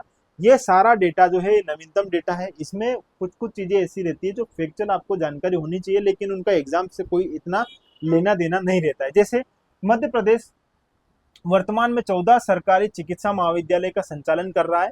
आर्थिक समीक्षा 2023-24 जिसमें कुल सीट एमबीबीएस 2275 स्नातकोत्तर 1262 है। ये आपके लिए इंपॉर्टेंट नहीं है। महर्षि सुश्रुत शल्य चिकित्सक आप जानते हो इनके बारे में, और इन्हीं के नाम पर Madhya Pradesh medical science university का नाम रखा जाएगा। ये इंपॉर्टेंट है। महर्षि सुश्रुत के नाम पर Madhya Pradesh medical science university का नाम रखा जा रहा है, इंपॉर्टेंट है। और इसकी स्थापना 2011 में जबलपुर में की गई थी। ये इंपॉर्टेंट है, ये फैक्ट याद रखना। प्रधानमंत्री स्वास्थ्य सुरक्षा योजना के चरण 1 और 2 के तहत विदिशा, दतिया, खंडवा, रतलाम, शहडोल, शिवपुरी, छिंदवाड़ा और सतना में 8 नए चिकित्सा महाविद्यालय शुरू हो गए हैं, इंपॉर्टेंट नहीं है। स्वास्थ्य सुरक्षा योजना के तीसरे चरण में मध्य प्रदेश के राजगढ़, मंडला, नीमच, मंदसौर, श्योपुर और सिंगरौली में कुल 6 नए चिकित्सा महाविद्यालय के निर्माण की मंजूरी दी गई है। ये भी इंपॉर्टेंट नहीं है। जो बात इंपॉर्टेंट है उसको मैं आपको अच्छे से बताऊंगा, मेंशन करवा दूंगा, ठीक है। भारत सरकार के समर्थन से इंदौर, ग्वालियर, जबलपुर और रीवा में सुपर स्पेशलिस्ट अस्पताल स्थापित किए गए हैं। दोस्तों ये सारे मैं जो बता रहा हूँ, ये करेंट की जो बातें हैं वो आपके लिए मेंशन की गई है, ताकि आपको, अगर आप चिकित्सीय शिक्षा पढ़ रहे हो तो आपको थोड़ा नॉलेज में आए कि हाँ इन जिलों में इस प्रकार की चिकित्सा से संबंधित गतिविधियां चल रही है। बाकी एग्जाम के लिए ये इस प्रकार के फैक्ट याद रखने की किसी प्रकार से कोई आवश्यकता नहीं है, ठीक है। ग्वालियर चिकित्सा महाविद्यालय में एक टर्सरी कैंसर केयर केंद्र और जबलपुर चिकित्सा महाविद्यालय में स्टेट कैंसर संस्थान की स्थापना की जा रही है। भोपाल चिकित्सा महाविद्यालय में एक क्षेत्रीय श्वसन रोग संस्थान और एक centre of excellence in orthopaedic स्थापित किया जाएगा। जबलपुर में एक बोन मेरो ट्रांसप्लांट और रिसर्च यूनिट को भी मंजूरी दी गई है। इंदौर और जबलपुर के चिकित्सा महाविद्यालय में राज्य स्वास्थ्य सहायक केंद्र विकसित किए जा रहे हैं। राज्य की पहली साइकोलॉजी साइंटिफिक लैब भोपाल में स्थापित की जाएगी। ये इंपॉर्टेंट है, ये याद रखना। राज्य की पहली साइकोलॉजी साइंटिफिक लैब कहाँ पर? भोपाल में स्थापित की जाएगी। आपको ये कुछ ऐसे पॉइंट्स जो आएंगे वहां पर मैं आपको बताऊंगा, ये इंपॉर्टेंट है। बाकी ये सब समाचार और न्यूज पेपर जो है उनमें जो चीजें चलन में रहती है वो आपको बताने का हमने प्रयास किया है, ताकि आप अगर चिकित्सा शिक्षा पढ़ रहे हो तो थोड़ा उसके बारे में मोटा मोटा एक अनुमान लगा पाओ कि क्या चल रही है गतिविधियां। बस इसीलिए ये सारे पॉइंट मेंशन किए। बाकी लास्ट पॉइंट आपके लिए इंपॉर्टेंट है, ठीक है। इसीलिए मैं आपको जल्दी जल्दी बस एक रीडिंग ले रहा हूँ ताकि जल्दी जल्दी आपको सारी चीजें समझ में आ जाए, ठीक है। मध्य प्रदेश देश का पहला ऐसा राज्य है जहां एमबीबीएस के छात्रों को हिंदी भाषा में शिक्षित किया जाएगा, इंपॉर्टेंट है, ये याद रखना। अब एमबीबीएस के जो छात्र हैं वो हिंदी में भी अपनी पढ़ाई आगे कंटिन्यू कर सकेंगे। मेडिकल कॉलेज में नॉलेज शेयरिंग करने वाला मध्य प्रदेश देश का कौन सा राज्य है दोस्तों? पहला राज्य है, इंपॉर्टेंट है। मध्य प्रदेश में विज्ञान एवं प्रौद्योगिकी विभाग की स्थापना कब हुई थी? 1981, याद रखना। मध्य प्रदेश में विज्ञान और प्रौद्योगिकी विभाग की स्थापना कब हुई थी? 1981 में। 11 मई 2023 को मध्य प्रदेश सरकार द्वारा मध्य प्रदेश चिकित्सा शिक्षा प्रवेश नियम 2018 में संशोधित किया गया था, इंपोर्टेंट नहीं है। 1961 में मध्य प्रदेश का पहला डेंटल मेडिकल कॉलेज इंदौर में स्थापित किया गया, ये इंपोर्टेंट है। ये 1961 में हमारे यहाँ इंदौर में स्थापित किया गया था पहला डेंटल मेडिकल कॉलेज, ठीक है, याद रखना, ये फैक्ट इंपोर्टेंट है। अब उज्जैन में होगी मेडिसिटी की स्थापना। मेडिसिटी परिसर में चिकित्सा की तमाम सुविधाओं के साथ मेडिकल कॉलेज भी उपलब्ध होंगे। ये है मेडिसिटी, जो कहां पर शुरू होगी? हमारे उज्जैन में। ये बात भी आप यहां पर अच्छे से याद रखिएगा, ठीक है। ये यहां तक हमने सारा फैक्ट जो है, सारी बातें हमने देख ली। अब दोस्तों यहाँ पर चिकित्सा शिक्षा नेटवर्क इसरो का आप देख लीजिए क्या बता रहा है। चिकित्सा शिक्षा के तहत इसरो से प्रसारित कार्यक्रम को कार्यात्मक टेलीमेडिसिन केंद्रों में प्रदर्शित करने के लिए समन्वित किया गया है। इस कार्यक्रम में मध्य प्रदेश में स्थापित 16 टेलीमेडिसिन केंद्रों में से 7 कार्यरत टेलीमेडिसिन केंद्रों ने भाग लिया है। ये समाचार पत्रों की कुछ बात है जो इतनी इंपॉर्टेंट नहीं है। ये है हमारा इसरो, ठीक है, और ये चिकित्सा शिक्षा नेटवर्क के क्षेत्र में अभी काम कर रहा है, ठीक है। चिकित्सा से संबंधित महाविद्यालय इंपॉर्टेंट है और ये है आयुर्वेद चिकित्सा महाविद्यालय, ठीक है। चलो समझना दोस्तों, गजरा राजे मेडिकल कॉलेज ग्वालियर में 1946 में स्थापित, आपने देख लिया है, हमने इस पर बात कर ली है, चिकित्सा से संबंधित है। महात्मा गांधी मेमोरियल MGM आपने सुना होगा, इसके बारे में आप सब जानते हो। जो नीट के बच्चे हैं जो तैयारी कर रहे हैं उनका सपना होता है कि वो अगर MP में देखे तो इंदौर में उनको ये मिल जाए, ठीक है। चलो बात करते हैं 1948 में इसकी जो है स्थापना हुई थी। गांधी मेडिकल कॉलेज भोपाल में 1955 में इसकी शुरुआत हुई। नेताजी सुभाष चंद्र बोस, कहाँ पर है यह विद्यालय, महाविद्यालय दोस्तों, जबलपुर में है, 1955 में इसकी शुरुआत हुई थी। Shyam Shah medical college important है, आपसे सीधा सीधा पूछेगा श्याम शाह मेडिकल कॉलेज कहाँ पर है, रीवा में है, पता नहीं होगा लेकिन आप याद रखिएगा रीवा में 1963 में इसकी शुरुआत हुई थी और यह जो है चिकित्सा से संबंधित महाविद्यालय है। अब आयुर्वेद चिकित्सा से संबंधित जो महाविद्यालय है उन्हें भी एक बार देख लेते हैं। आयुर्वेद महाविद्यालय एक ग्वालियर में स्थित है, 1916 में इसकी शुरुआत हुई थी। आयुर्वेद महाविद्यालय एक बुरहानपुर में दोस्तों 1958 में इसकी शुरुआत हुई। राजकीय धन्वंतरी आयुर्वेद महाविद्यालय कहाँ है दोस्तों, उज्जैन में। सीधा सीधा पूछा जाता है कि राजकीय धन्वंतरी आयुर्वेद महाविद्यालय कहाँ स्थित है, तो ये उज्जैन में है, 1958 में इसकी शुरुआत हुई थी। आयुर्वेद महाविद्यालय जबलपुर में है, 1971 में इसकी शुरुआत हुई। राजकीय अष्टांग आयुर्वेद महाविद्यालय कहाँ स्थित है दोस्तों, इंदौर में, ठीक है, 1972 में इसको स्थापित किया गया है। ये बात भी आप यहाँ पर अच्छे से याद रखिएगा। अब कुछ और कॉलेज है चिकित्सा से संबंधित, जैसे अटल बिहारी वाजपेयी मेडिकल कॉलेज विदिशा में है। बुंदेलखंड चिकित्सा महाविद्यालय कहाँ है दोस्तों, सागर में है, ठीक है। ये बात आप यहाँ पर अच्छे से याद रखना, ऐसे सीधे सीधे प्रश्न आपसे बनेंगे, ठीक है। चलो आयुर्वेद महाविद्यालय रीवा में है और यह जो है पंडित खुशीलाल शर्मा राजकीय आयुर्वेद चिकित्सा महाविद्यालय कहाँ मिलेगा, भोपाल में मिलेगा, 1995 में इसकी शुरुआत हुई थी। यह आयुर्वेद से संबंधित चिकित्सा महाविद्यालय है, ठीक है। ये सारी जानकारी आपको पता है। अब थोड़ा सा होम्योपैथी महाविद्यालय, उन पर भी एक बार हम एक नजर में उनको सारों को हम एक बार देख लेते हैं। देखो शासकीय स्वशासी होम्योपैथी महाविद्यालय कहाँ पर है दोस्तों, भोपाल में है। नारायण श्री होम्योपैथी महाविद्यालय भोपाल में मिलेगा। Ramakrishna college of homoeopathy and medical science कहाँ पर मिलेगा, भोपाल में। श्री रामनाथ सिंह होम्योपैथी महाविद्यालय भिंड में मिलेगा। याद रखना, एक अभी तक हमने देखे हैं वो भोपाल में देखे हैं, फिर श्री रामनाथ सिंह होम्योपैथी मेडिकल जो है ये कहाँ मिलेगा, भिंड में मिलेगा। इंदिरा गांधी होम्योपैथी महाविद्यालय जबलपुर में, ये याद रखना दोस्तों, इंदिरा गांधी होम्योपैथी महाविद्यालय कहाँ स्थित है, जबलपुर में स्थित है। वसुंधरा राजे होम्योपैथी महाविद्यालय कहाँ स्थित है, ग्वालियर में स्थित है। इंपॉर्टेंट है, ये सारी बातें आप यहाँ पर अच्छे से याद रखना। अब कुछ अन्य महत्वपूर्ण संस्थान है और ये अन्य महत्वपूर्ण संस्थान आपको याद रखने होंगे क्योंकि यहाँ से प्रश्न बनते हैं, सीधे सीधे पूछे जाते हैं, बेसिक सी बात पूछी जाती है कि कब स्थापना हुई और कहाँ पर स्थित है। देखो सबसे पहले इंडियन इंस्टीट्यूट ऑफ टेक्नोलॉजी की बात करूं, अगर मैं IIT की बात करूं तो यहाँ पर मध्य प्रदेश के इंदौर में जो है पहला IIT जो है हमारा स्थापित किया गया और यह एकमात्र भी है जो 2009 में स्थापित किया गया था, ठीक है। ये IIT इंदौर के पहले निदेशक कौन थे दोस्तों, तो ये थे प्रोफेसर प्रदीप माथुर जी, ठीक है, और वर्तमान में इसके निदेशक है सुहास जी जोशी। ये बात भी आप यहाँ पर याद रखना। और मध्य प्रदेश में एकमात्र IIT इंदौर शहर में ही स्थित है, आपको मैंने बता दिया है, ये सारी बातें आपको पता है। अब IIM की बात करूं दोस्तों, अगर मैनेजमेंट की बात करूं, इंडियन इंस्टीट्यूशन ऑफ मैनेजमेंट, तो देखो इंस्टीट्यूट ऑफ मैनेजमेंट IIM इसकी स्थापना हुई थी 1996 में और इंदौर में ये स्थित है। तो इंदौर एकमात्र ऐसा शहर है जहां IIT भी है और IIM भी है, ठीक है। और इसके वर्तमान अध्यक्ष कौन है दोस्तों, हिमांशु राय, जो अप्रैल 2023 में नियुक्त हुए हैं, ठीक है, हिमांशु राय।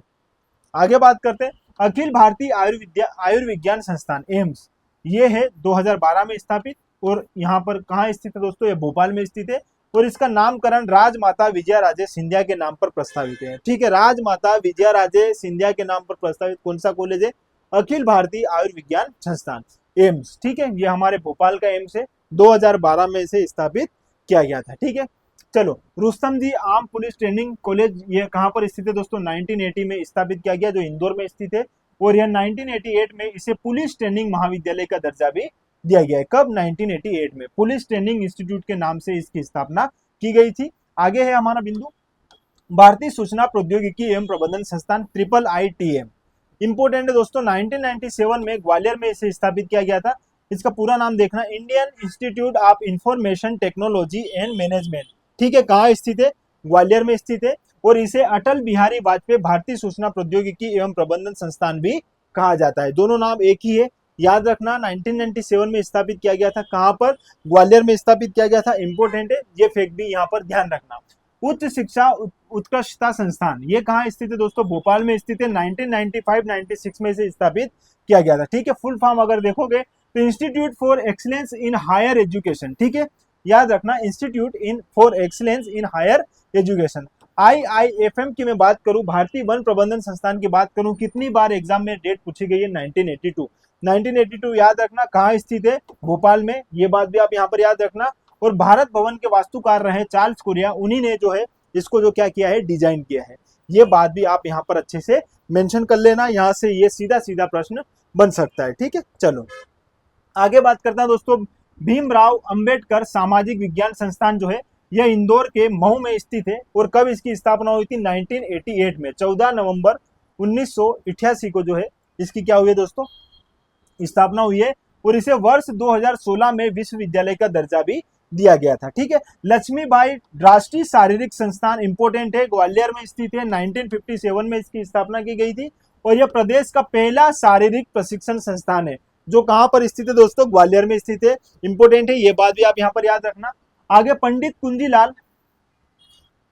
कुंजीलाल दुबे, इंपोर्टेंट है, ये भी आप यहाँ पर याद रखना। ये एक संसदीय विद्यापीठ है और यहाँ से संसदीय विद्यापीठ से भी प्रश्न आपसे बन सकता है। यदि इस प्रकार से प्रश्न बने तो आप एक बार इसको भी अच्छे से देख लीजिएगा, क्योंकि यहाँ से प्रश्न बनते हैं। पंडित कुंजीलाल दुबे राष्ट्रीय संसदीय विद्यापीठ कहाँ स्थित है दोस्तों? यह है भोपाल में स्थित। ठीक है, और मध्य प्रदेश शासन संसदीय कार्य विभाग के अधीन विधानसभा के प्रथम अध्यक्ष पंडित कुंजीलाल दुबे के नाम पर 24 अप्रैल 1988 को संसदीय विद्यापीठ की स्थापना की गई थी। कहां पर की गई थी? भोपाल में की गई थी। कब की गई थी? 24 अप्रैल 1998 को। ठीक है, इसका उद्देश्य क्या है दोस्तों? तो संसदीय पद्धति एवं प्रक्रिया की जानकारी देना, किस प्रकार जो है संसद की पद्धति रहेगी, प्रक्रिया क्या रहेगी, इसके बारे में जानकारी देता है यह संसदीय विद्यापीठ। और इसका कार्यालय भूतल विद्यांचल भवन भोपाल में स्थित है। ठीक है, ये बात भी आप यहाँ पर अच्छे से याद रखिएगा। अब दोस्तों हमने सारे जो भी शिक्षा से संबंधित जितने भी हमने चिकित्सा शिक्षा देख ली, हमने तकनीकी शिक्षा देख ली, हमने उच्च शिक्षा देख ली, हमने स्कूली शिक्षा देख ली, सारे आयाम अच्छे से देख लिए। अब हमारा काम है इन सभी से संबंधित जो योजनाएं चलाई जाती है, जो मिशन चलाए जाते हैं, उनको अच्छे से देखना। तो यहाँ पर मैं सारे इनकी डेट वाइज जानकारी आपको दे दूंगा, जो एग्जाम के लिए इंपॉर्टेंट है और यहाँ से प्रश्न बनते भी है। जैसे शिक्षा गारंटी योजना कब शुरू की गई थी? तो यह 1997 में की गई थी। आपको ये बात याद रखनी होगी, ये सीधे सीधे प्रश्न बनते हैं। फिर अगर मैं बात करूं एकलव्य शिक्षा विकास योजना कब शुरू हुई थी? तो 2010 में शुरू हुई थी। विक्रमादित्य निःशुल्क शिक्षा योजना 2008-9 में शुरू की गई थी। प्रतिभा किरण योजना 2009 में शुरू की गई थी, हमने कितनी बार इसको देखा भी है। सुदामा शिष्यवृत्ति योजना जो है 2009-10 में शुरू हुई। जवाहर नवोदय विद्यालय योजना 1986 में शुरू हुई थी। इंपॉर्टेंट है, ये फैक्ट आप यहाँ पर याद रखिएगा। स्कूल चले हम अभियान कब शुरू हुआ था दोस्तों? वर्ष 2000-2001 में। इंपॉर्टेंट है, स्कूल चले हम अभियान कितनी बार यहाँ से प्रश्न बने हैं और पूछे जाने की पूरी यहाँ पर क्या है, संभावना है। ठीक है, इस प्रकार गिफ्ट ए बुक अभियान यह कब शुरू हुआ था दोस्तों? 2018 में ये शुरू हुआ था। पढ़ना बढ़ना योजना 2003 में शुरू हुई थी। मुख्यमंत्री मेधावी योजना 2017 में प्रारंभ हुई थी। पीएम महिला शक्ति योजना 2017 में केंद्र द्वारा इसे शुरू किया गया था। ये योजना केंद्र द्वारा चलाई जाने वाली है। और इससे पहले जो हमने देखी अभी तक की जो योजना, वो मध्य प्रदेश सरकार द्वारा चलाई जाने वाली योजना है। प्रधानमंत्री मातृत्व वंदना योजना 2017 में प्रारंभ की गई थी केंद्र सरकार द्वारा। पीएम सुकन्या समृद्धि योजना 2015 में प्रारंभ की गई थी केंद्र सरकार द्वारा। ये फैक्ट आपको यहाँ पर याद रखना है। फिर बात करते हैं स्टार शिक्षा योजना। इंपोर्टेंट है दोस्तों, स्टार शिक्षा योजना का प्रारंभ किया है मध्य प्रदेश शिक्षा विभाग द्वारा। ठीक है, और यह जो है वे कार्य किए जाते हैं इसके अंतर्गत जो समग्र शिक्षा अभियान के तहत नहीं किए गए हैं, जैसे कमांड कंट्रोल सेंटर की स्थापना करना, शैक्षणिक सुधार करना, ये सारे कार्य इसके अंतर्गत आते हैं। और इसमें 60% राशि कौन देगा? केंद्र देगा, और 40% राशि जो है राज्य देगा। ठीक है, तो स्टार शिक्षा योजना भी आप यहाँ पर याद रखना, मध्य प्रदेश शिक्षा विभाग द्वारा इसे चलाई गई है। ठीक है, ये बात याद रखना। दोस्तों आज की हमारी इस क्लास में हमने मध्य प्रदेश में शिक्षा को देखा। अब मध्य प्रदेश की शिक्षा का दायरा बहुत बड़ा था, ये क्लास बहुत लेंदी हो जाती। मैंने जितनी स्पीड से मैं आपको पढ़ा सकता था मैंने उतना पढ़ाने का प्रयास किया है, ताकि जल्दी जल्दी सारे इफेक्ट आपकी नज़रों के सामने से निकल जाए। इसमें बताने जैसा और समझाने जैसा कुछ नहीं है, क्योंकि पूरा डेटा जो है आप जानते हो 2024 में जो डेटा है, जो लेटेस्ट डेटा है, वो हमें देखना था, क्योंकि हम 25 फरवरी में जो है हम एग्जाम देने वाले हैं। तो हमारे लिए जितना डेटा और जो जो चीज़ें हमारे सामने आ सकती थी वो सारी मैंने लाने का यहाँ पर प्रयास किया है। आप इसमें अगर आप एज ए मतलब क्लास से आपको ज़्यादा सहूलियत नहीं लगती पढ़ना, तो आप हमारी ये पुस्तक भी देख सकते हो। इसमें सारा डेटा मैंने अच्छे से मेंशन किया है। ये हमारी हिंदी और ये हमारी इंग्लिश इकोनॉमी 6 के लिए बनाई गई हमारी पुस्तक है। बाजार में अवेलेबल है, आप जैसा चाहो आप एक बार जाकर देख सकते हो। इसके साथ ही साथ दोस्तों हमारी ये क्लास रेगुलर रहेगी यूट्यूब पर। हम आगे कंटिन्यू जो है हमारी क्लास रखेंगे और पूरा यूनिट 6 जो है कंप्लीट यहाँ पर पढ़ेंगे। ठीक है, तो आप देखिएगा। और इसके साथ साथ जो लोग एमपीपीएससी प्रीलिम्स की तैयारी कर रहे हैं वो हमारे टेलीग्राम चैनल से जरूर जुड़िए। वहाँ से हम आपको जितनी 1 से लेकर 10 यूनिट जो है उनमें जो भी आवश्यक चीज़ है, जो जहाँ से टॉपिक ऐसे जहाँ से प्रश्न बनते हैं, वो सारे हम वहाँ पर क्या करते हैं दोस्तों, चर्चा करते हैं। हम यदि आपको किसी भी प्रकार से 1 से लेकर 10 यूनिट तक कोई भी दिक्कत आ रही है, आपको किसी प्रकार के डेटा आपको अवेलेबल नहीं हो रहा है, तो आप इस नंबर पर आप जो है मैसेज कीजिएगा। यहाँ पुस्तक पर भी लिखा हुआ है, इस नंबर पर आप मैसेज कॉल कर दीजिएगा। हम जितना संभव होगा उतना आपको हेल्प करने का प्रयास करेंगे। जितना कंटेंट आपको लग रहा है हम कोशिश करेंगे आप लोगों तक वो कंटेंट पहुंचे, ताकि आपका रिजल्ट बेहतर हो। तो इस प्रकार दोस्तों हमसे जुड़े रहिए, और जुड़े रहने के लिए आपका बहुत बहुत धन्यवाद। Thank you.